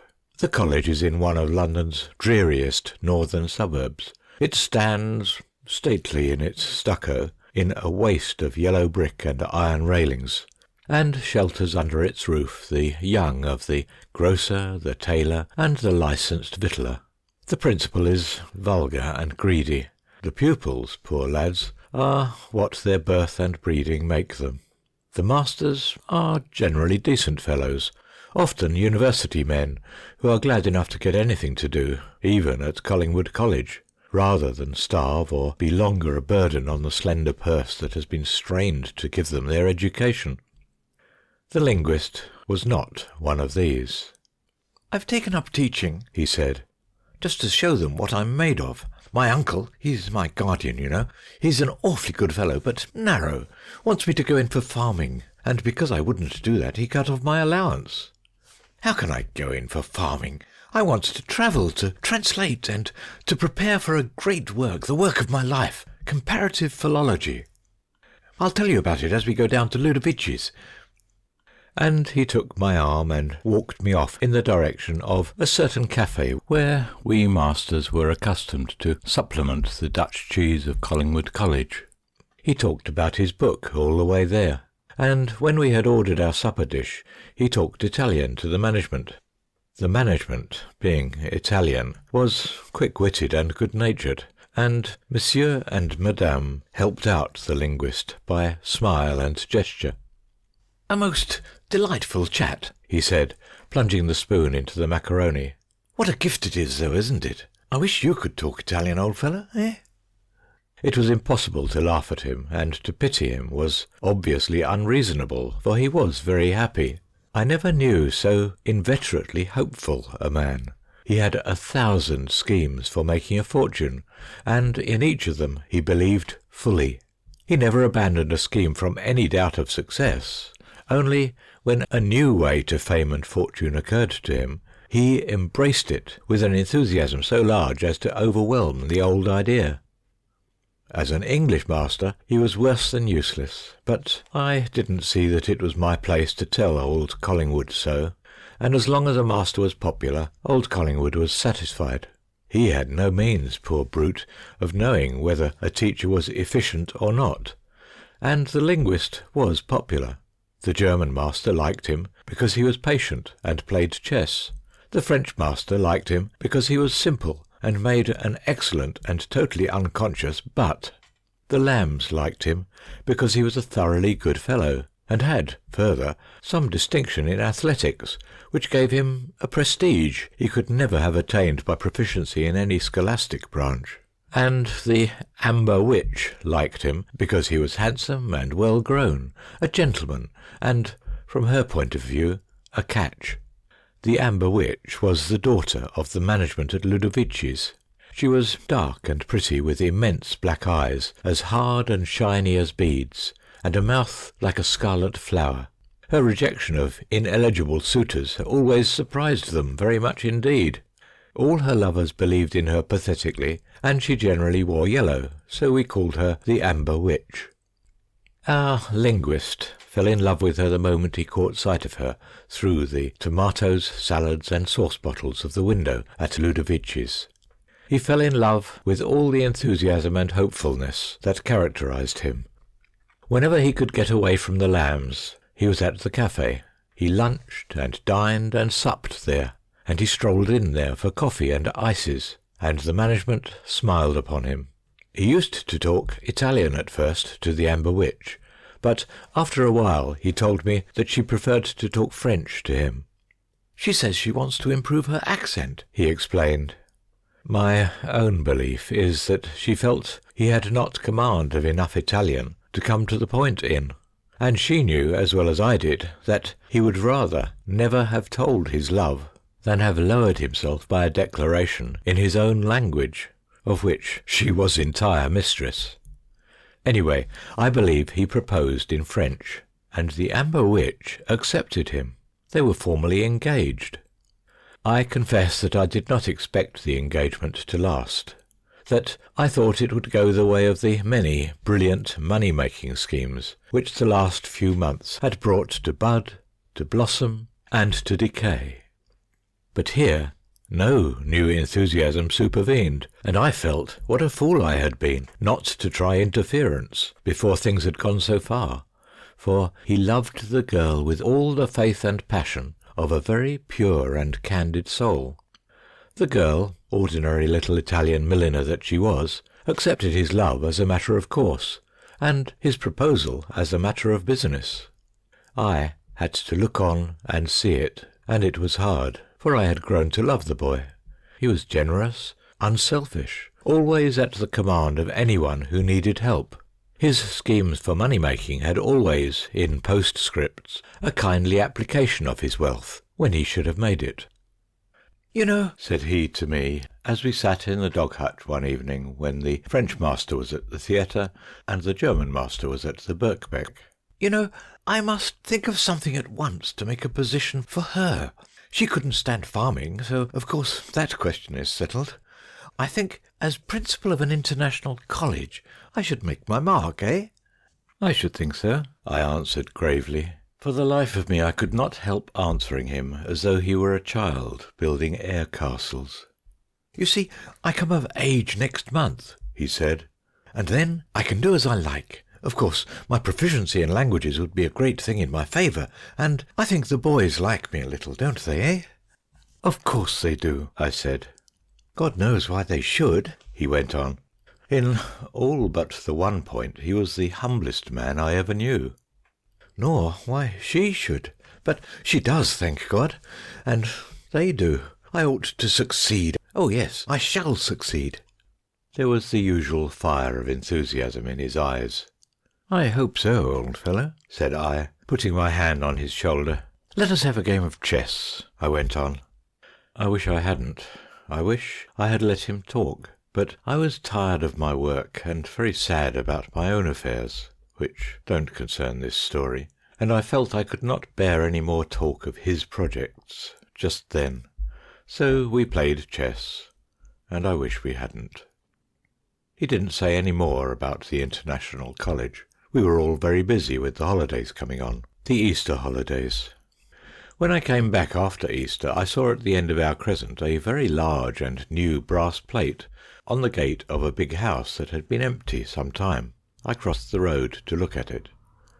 International College. And below was the linguist's name as principal. As I stood there gaping, he came running down the broad steps to me. "Ah, I knew you'd be pleased," he said. "You see, I'm doing it in style. I got 100 down when I came of age, and I'm doing most of it on tick. We're to be married in June. The thing will be fairly under way by then." "What does your uncle say?" "Oh, he's furious, poor dear old boy. His class prejudices are monstrous. But you see, it's my money, and he'll have to come round sooner or later. Go and see over the house." It was very large and bare, and had very little furniture in it, but that, he explained, would be all right when he had had time to look about him. And pupils? How many promises had he? Well, in point of fact, none at present. But a great many of the boys at Old Collingwood's had often told him they would like to come to his school, and he had some first-rate prospectuses. He took me into a large, bleak room, whose emptiness was only italicised by the desks and forms that ran down its gaunt length. Here was a deal table strewn with a lot of very expensive-looking stationery. I turned over some of it, and noticed a line which ran, "Special attention will of course be given to foreign languages." I had it on my tongue's tip to tell him what a fool he was, and I laid down the prospectus and cleared my throat. Then I saw his face, and I simply could not do it. The boy was radiant. All the delight of a child with a new toy shone in his big blue eyes. "Something like a prospectus, that, eh?" he said, rubbing his hands. I said it was indeed. "I flatter myself that will fetch them if the plate doesn't," he went on. I said if that didn't, nothing would. Then he took me off to show me the kitchen and offices. As we went down the steep stairs, I tried again to tell him he was an absolute idiot. And I had actually opened my mouth for the purpose, when, as we reached the bottom step, he turned and threw his arm over my shoulder in a boyish, affectionate way he had, and said, "No dog hutches here, old fellow. You shall have the best room in the house for your study, and any screw you like to name. Eh? You'll come to me after midsummer, when the wedding's over and we're settled, eh?"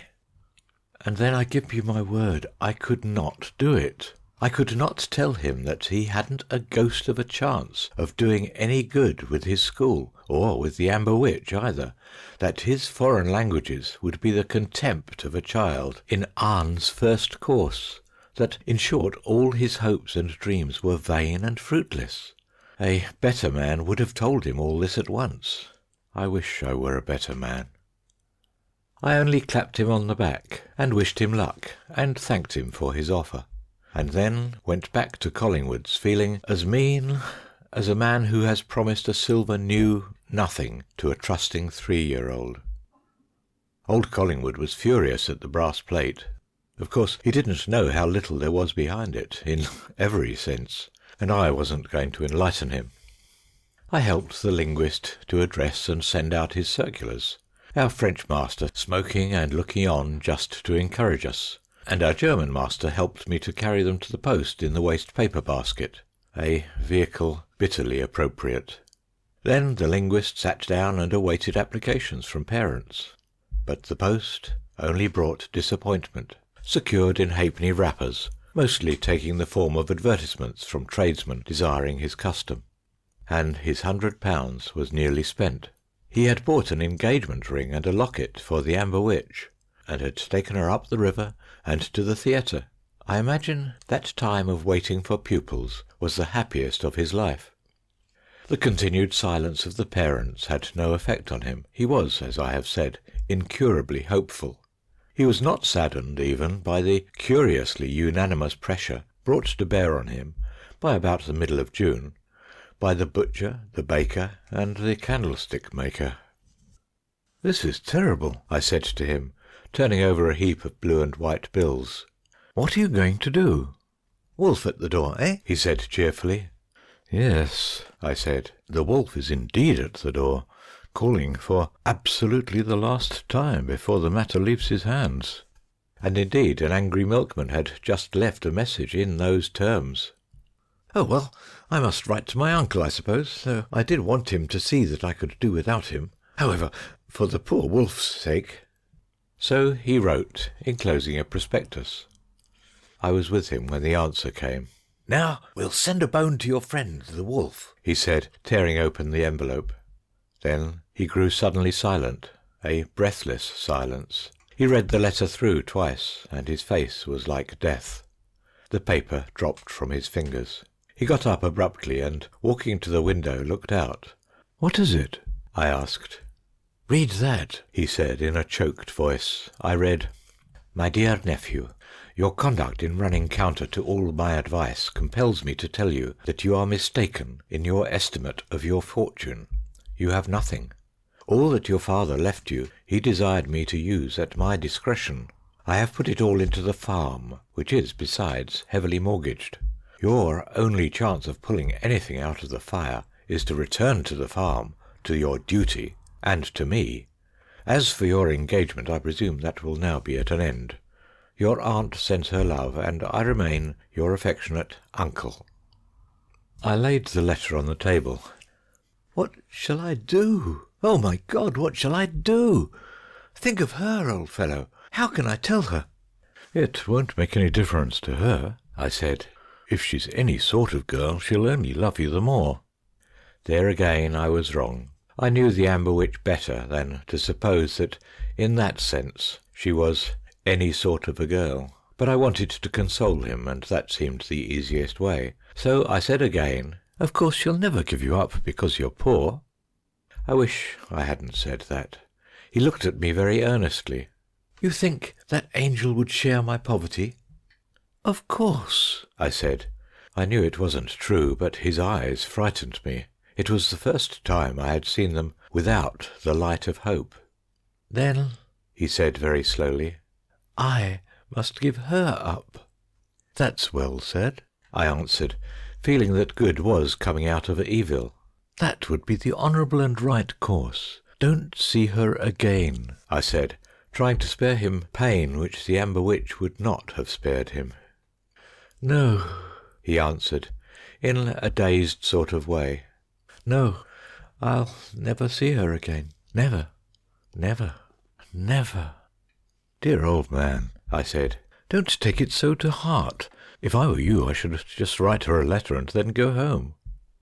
"Yes," he said in the same dazed voice, "I'll just write her a letter and then go home. You think she would never give me up?" He suddenly raised his forlorn blue eyes to put the question. "No," I said, feeling that I had got on the right tack. "She's as true as steel. You mustn't drag her into poverty. She could never stand a farm life." "No, I mustn't drag her into poverty. I will be brave. Don't think me a fool." He laid his arms on one of the long desks, and his head on his arms, and I saw his shoulders heave. There was a lump in my own throat and a pricking in my own eyes as I stood with my hand on his arm. "I must go," I said. "I have to take those wretched lambs for preparation. I'll run round afterwards." He stood up. It was characteristic of him that he did not try to hide from me, any more than a child would have done, his tear-stained face. "Don't come back," he said. "I'd rather say good-bye now. I shall take your advice, you know. Just write her a letter and go home now, tonight. We've been awful jolly together, haven't we, eh? Perhaps we may meet again some day, somehow, somewhere. I won't say good-bye, old man, only au revoir, eh?" "Au revoir," I said. "Cheer up, it'll all come right in the end." I don't in the least know what I meant. The linguist shook hands with me, and came with me to the front door. There he shook hands again, and suddenly took both my hands. "You won't let them say I was a coward, or afraid of work, or afraid of poverty with her, will you? You'll explain that I couldn't drag her down, that I knew she would be true as steel, so the only way was for me to give her up. You'll tell them it was the only possible way out of it." "Of course," I said. Then the boy kissed me, French fashion, on both cheeks. I looked back over the big brass plate of the International College, and the linguist waved me a farewell from the top step. "Au revoir," he cried, and I answered, "Au revoir." My mind was full of him, and when the lambs were quiet at last, I thought it could do no harm to run round and see if he had gone home. On the steps of the International College I found a stout stranger with the air and scent of the country about him. Beside him was one of the waiters from the Café Ludovici. "I can't make anyone hear," said the stranger. "Ni moi non plus," said the waiter. "Yes, sir. Letter from mademoiselle. No réponse." He handed me a note addressed to the linguist, and hurried back to his round of service. The stranger spoke. "You seem a friend of his?" I named my name. "Yes, I've heard him speak of you. Now, I'll tell you what it is.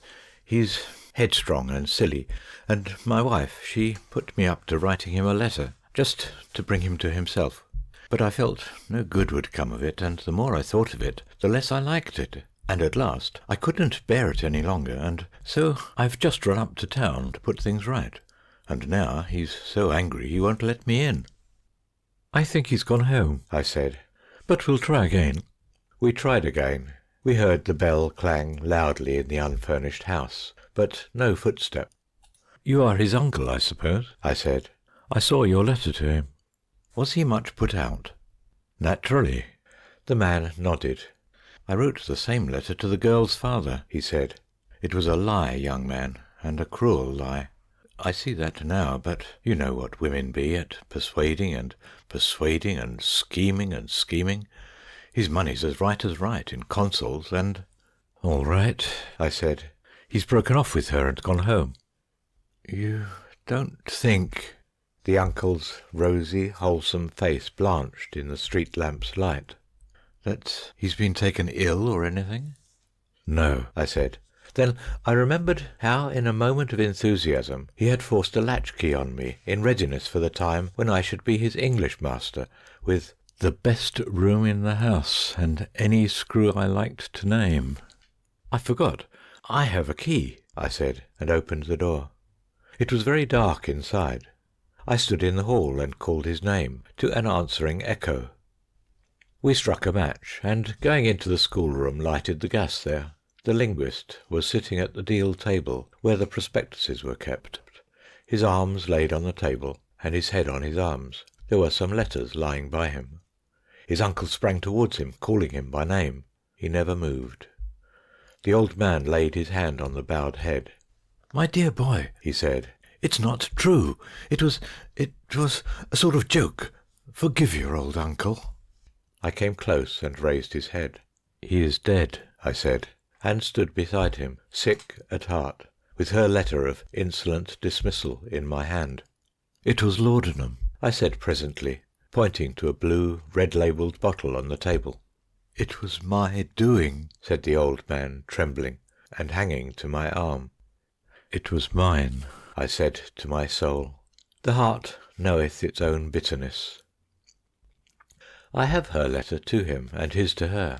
His letter told her very simply how he, knowing that only death could shake such constancy as hers, now, by his death, released her.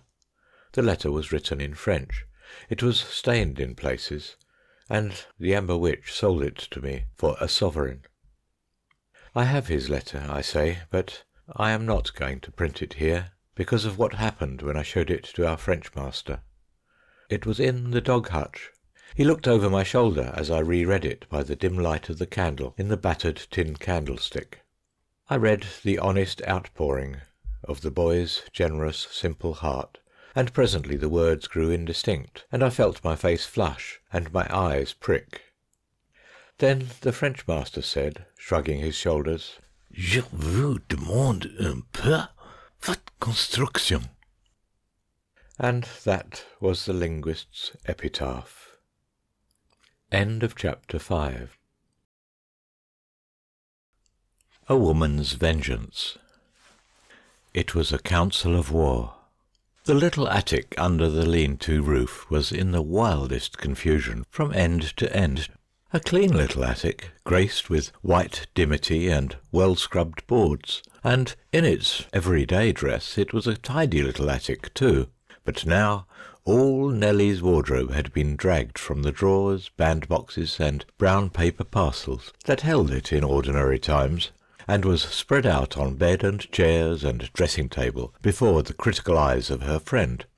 Louisa had looked at each piece with interest. She had examined the best dress of faded blue-grey, with its short waist and villainously cut skirt. She had looked at the old hats, whose flowers had settled themselves into sodden masses under the weight of rain and dust.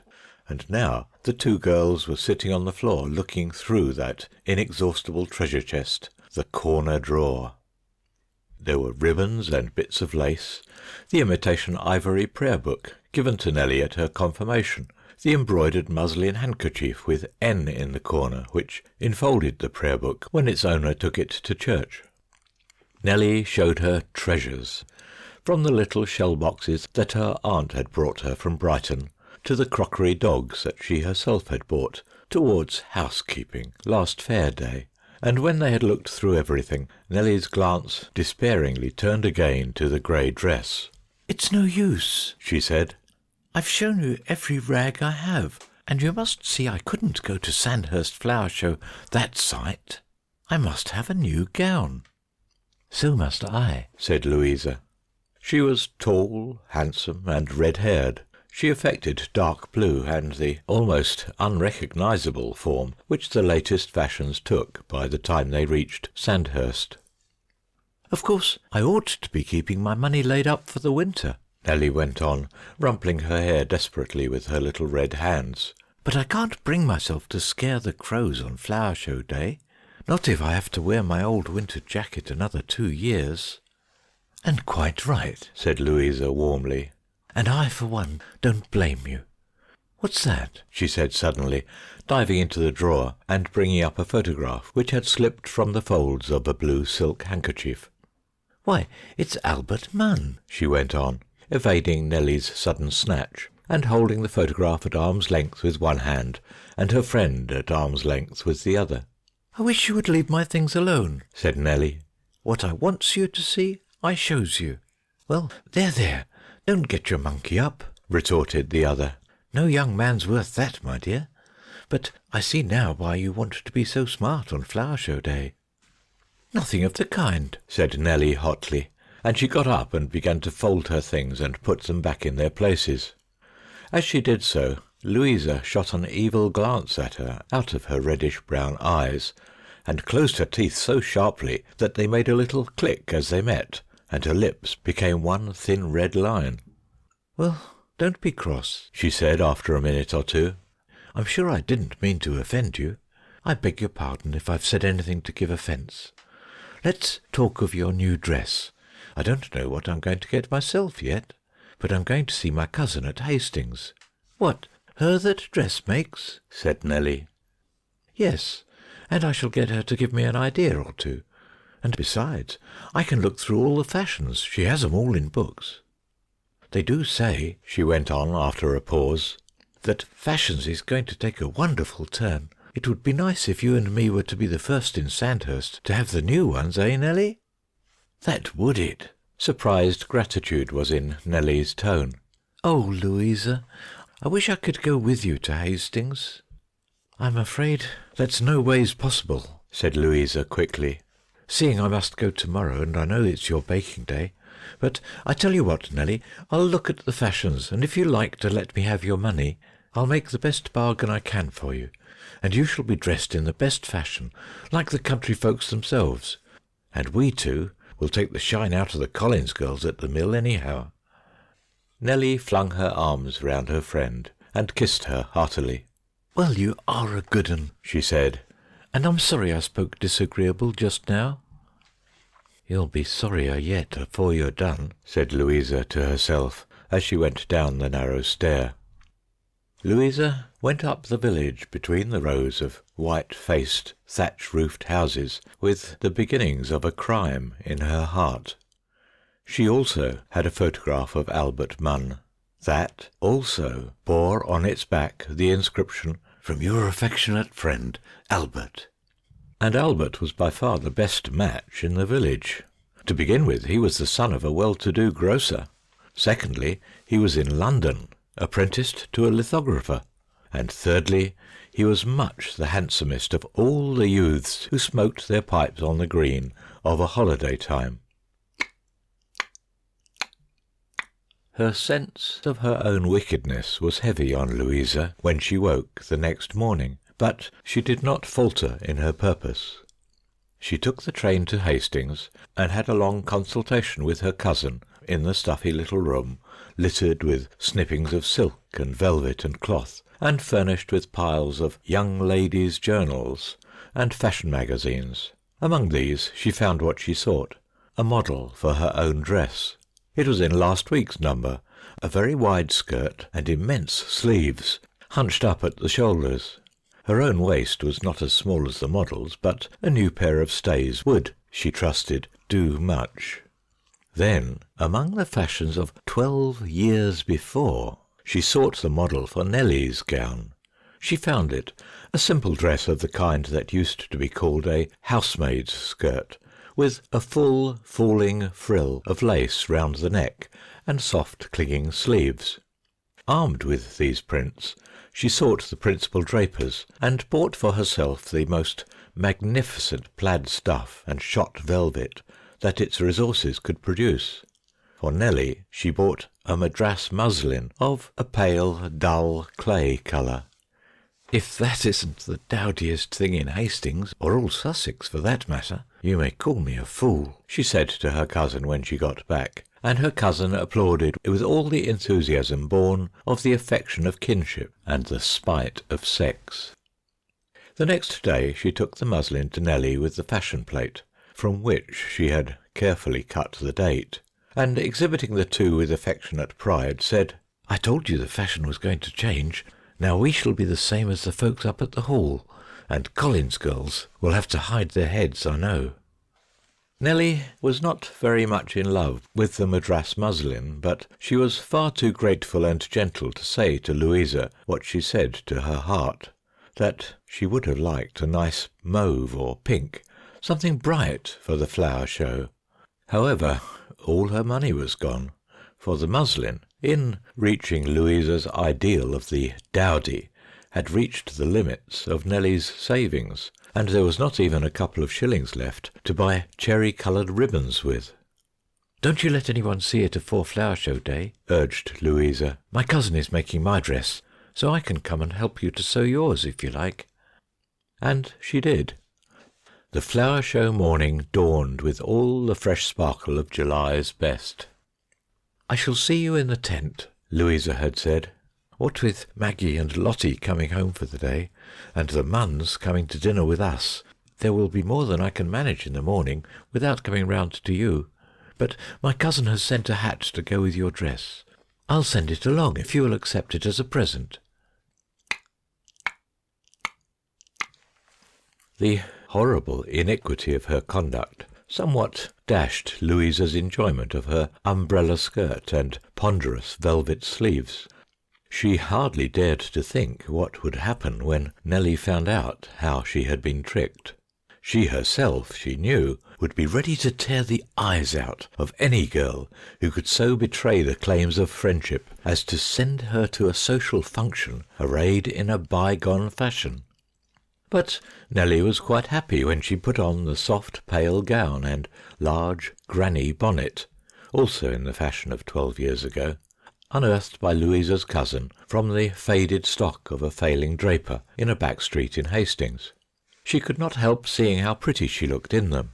Prettier, she thought to herself, with many blushes and much confusion in the privacy of her little bedroom, prettier than she had ever looked before.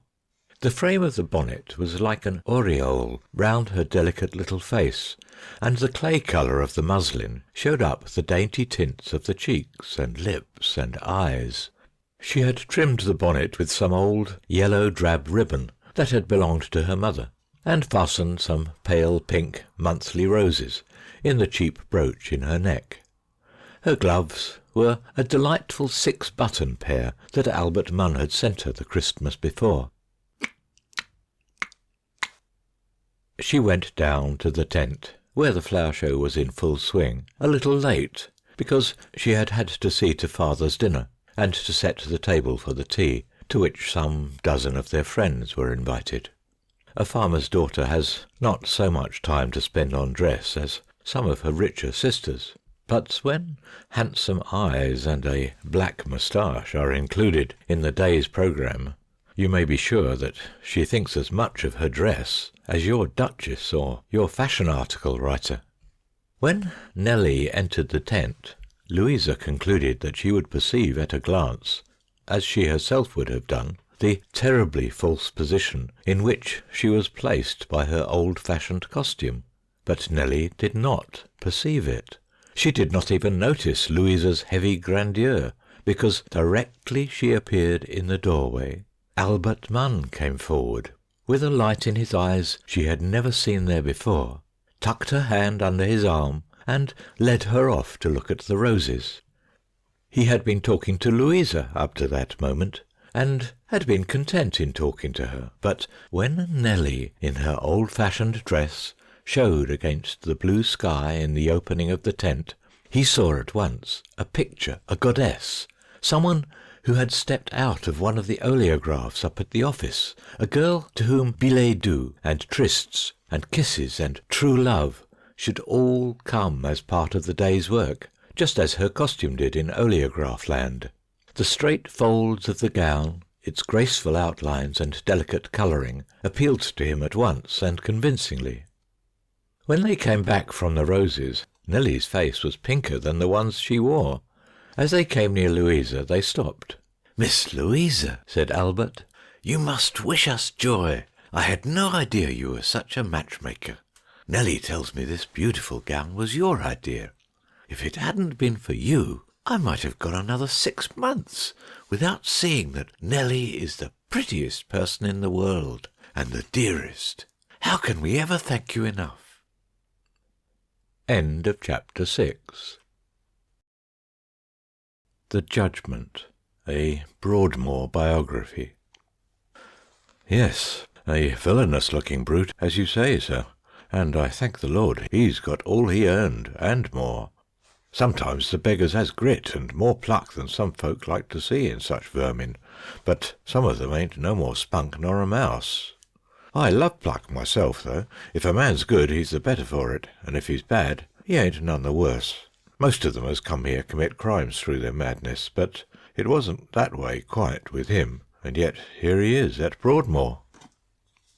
Do you know, he's almost the only one here I never felt a bit of pity for, and you'll feel the same, see if you don't, when you've heard all about him.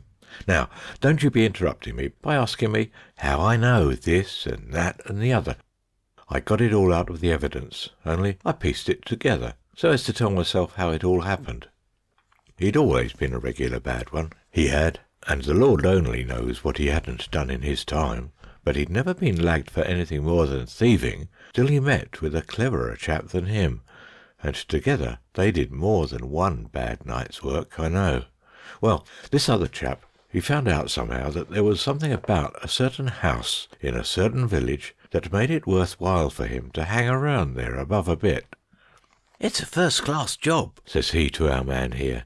"If we pull it off, it's idleness and the fat of the land for the rest of our born days. Are you on?" "I'm on," says our man, like the brute he is, never so much as asking what it is he's on in. This house was called Chudley Abbey, and it seems it was an old house, all over ivy and creepers, and an old lady lived there with a young nephew and a pretty niece.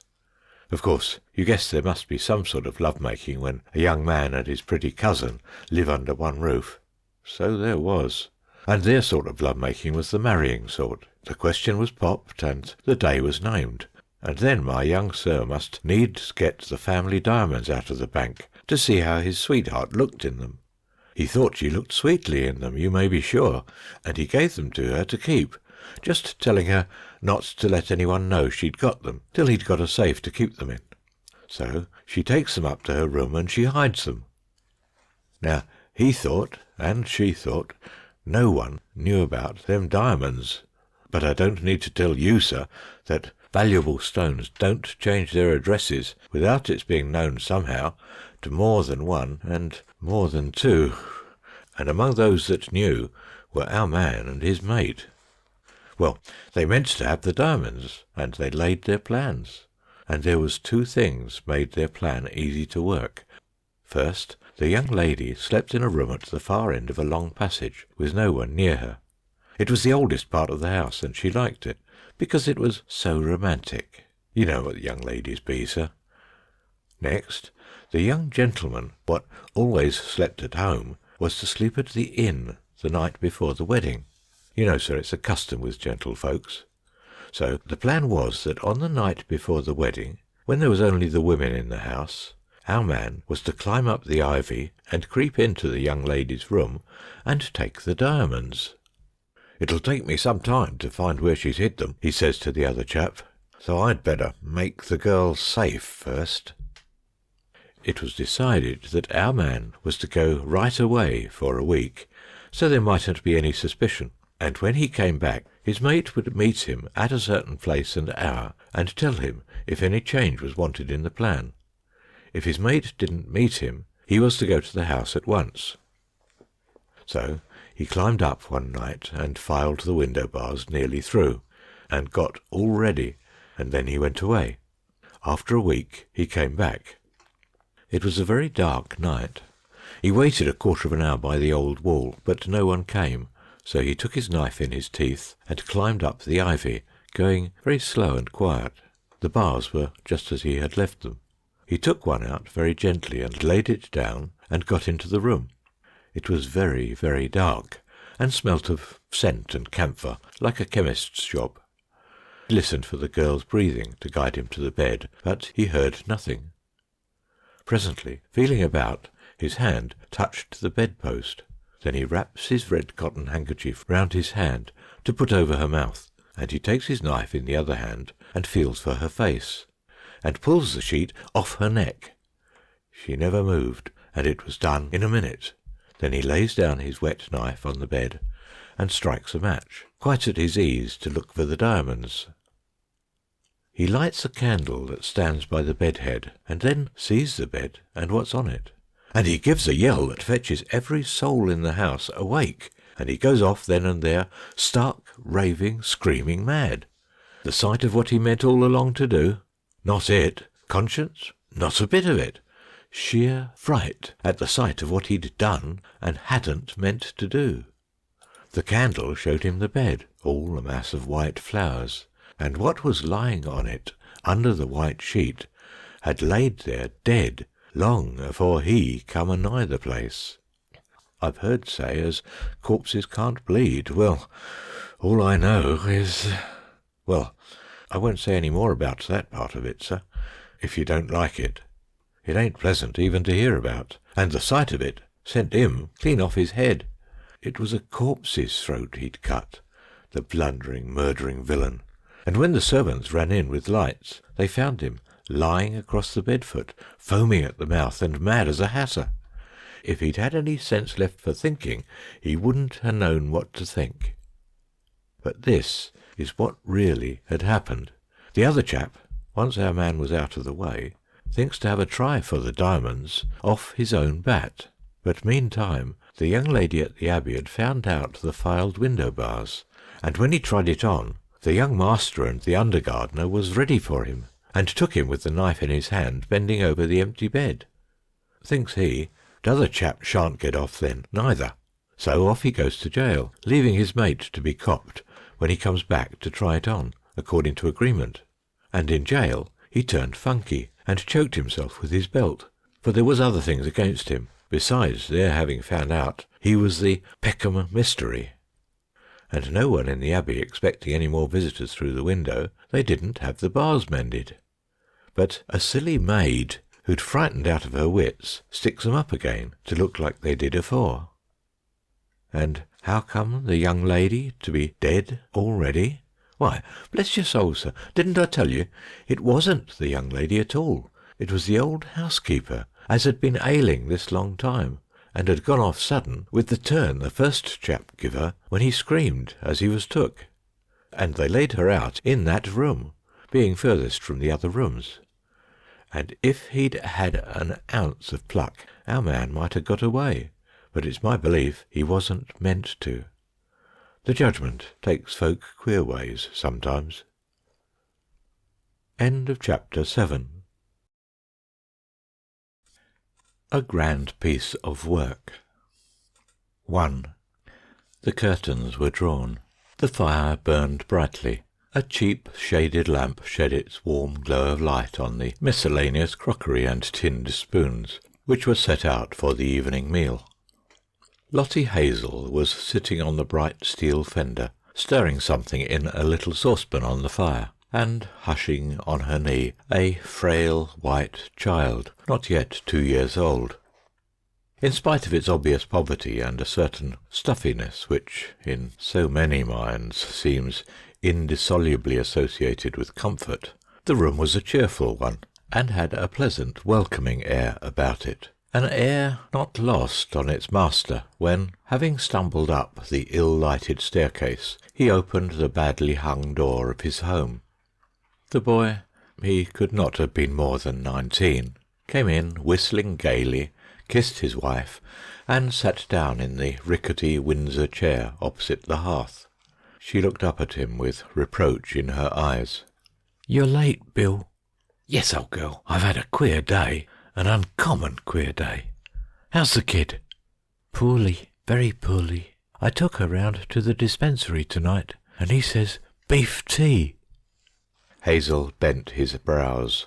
"It's all very well, as I told him," the wife went on, "but gravy beef's not to be had for the asking. Howsomever, we must go without something more ourselves. It seems like as if it was all going without." A deeper line between Bill's brows had by this time crossed out the eager and excited look with which he had entered the room. "It's damn bad luck. I say, old girl, don't take on. It'll be all for the best. We shall pull through somehow." She rose and stood facing him, the child in her arms, its little bloodless hand hanging helplessly. "What do you mean, Bill?" she said. "Something's up. What is it?" He rubbed his head and looked at her doubtfully. "Now, don't you put yourself about, Lottie. You'll see. It will be all right. God bless the man. What is it?" He rose with a poor assumption of its being nothing, went over to the shaky wash-hand stand and dipped his head in the tin basin. His voice came shaky through the splashing water. "We're out on strike." 2. A misty, rainy morning in November. The great paved space of Tower Hill was dotted over with groups of men, twos and threes together, standing talking, discussing the future of the great dockers' strike. So far all had gone well, and private privations seemed little in the flush of a great enthusiasm, little to men accustomed, week in, week out, to a life of privation. There is something intoxicating in the mere fact of being banded together with one's fellow men for the attainment of any common end, an intoxication of which your mere individualist knows nothing.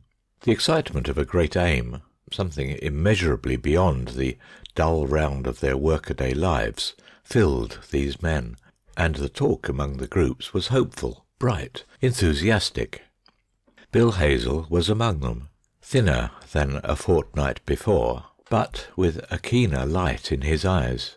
His voice was among the loudest raised in discussion and talk, and his face bore on it most strongly the seal of determination.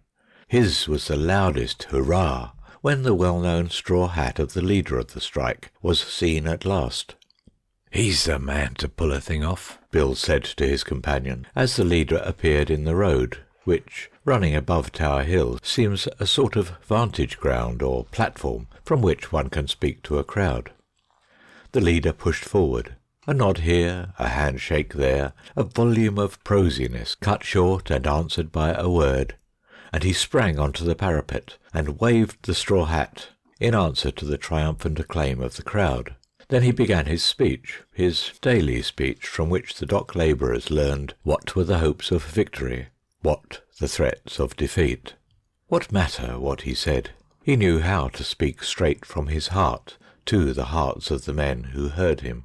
He checked, encouraged, reproved, stimulated, passed on his own enthusiasm and faith, and, above all, he always looked like winning. He told them what money had been sent by the workers of other countries to help them in their hour of need.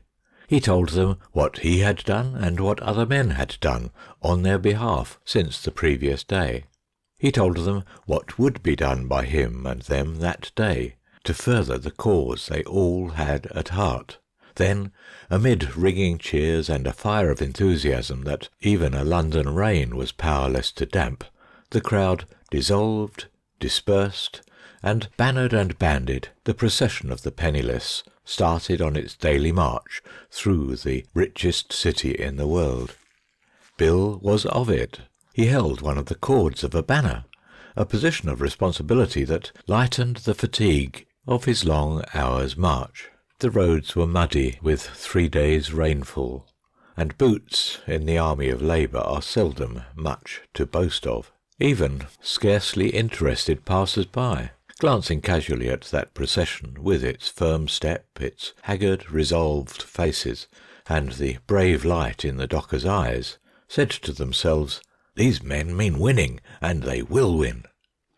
Bill had no dinner that day, unless the slice of bread which his rear-rank man shared with him can be called a dinner, and he was sick with hunger as he climbed the stairs to the little room which held his wife and child. 3. As he entered the room, his wife sprang to meet him and flung her arms round his neck. "Thank God you've come home, Bill," she said hoarsely. "She's worse." "Who's worse? The child, he said, but not in the tone of asking a question.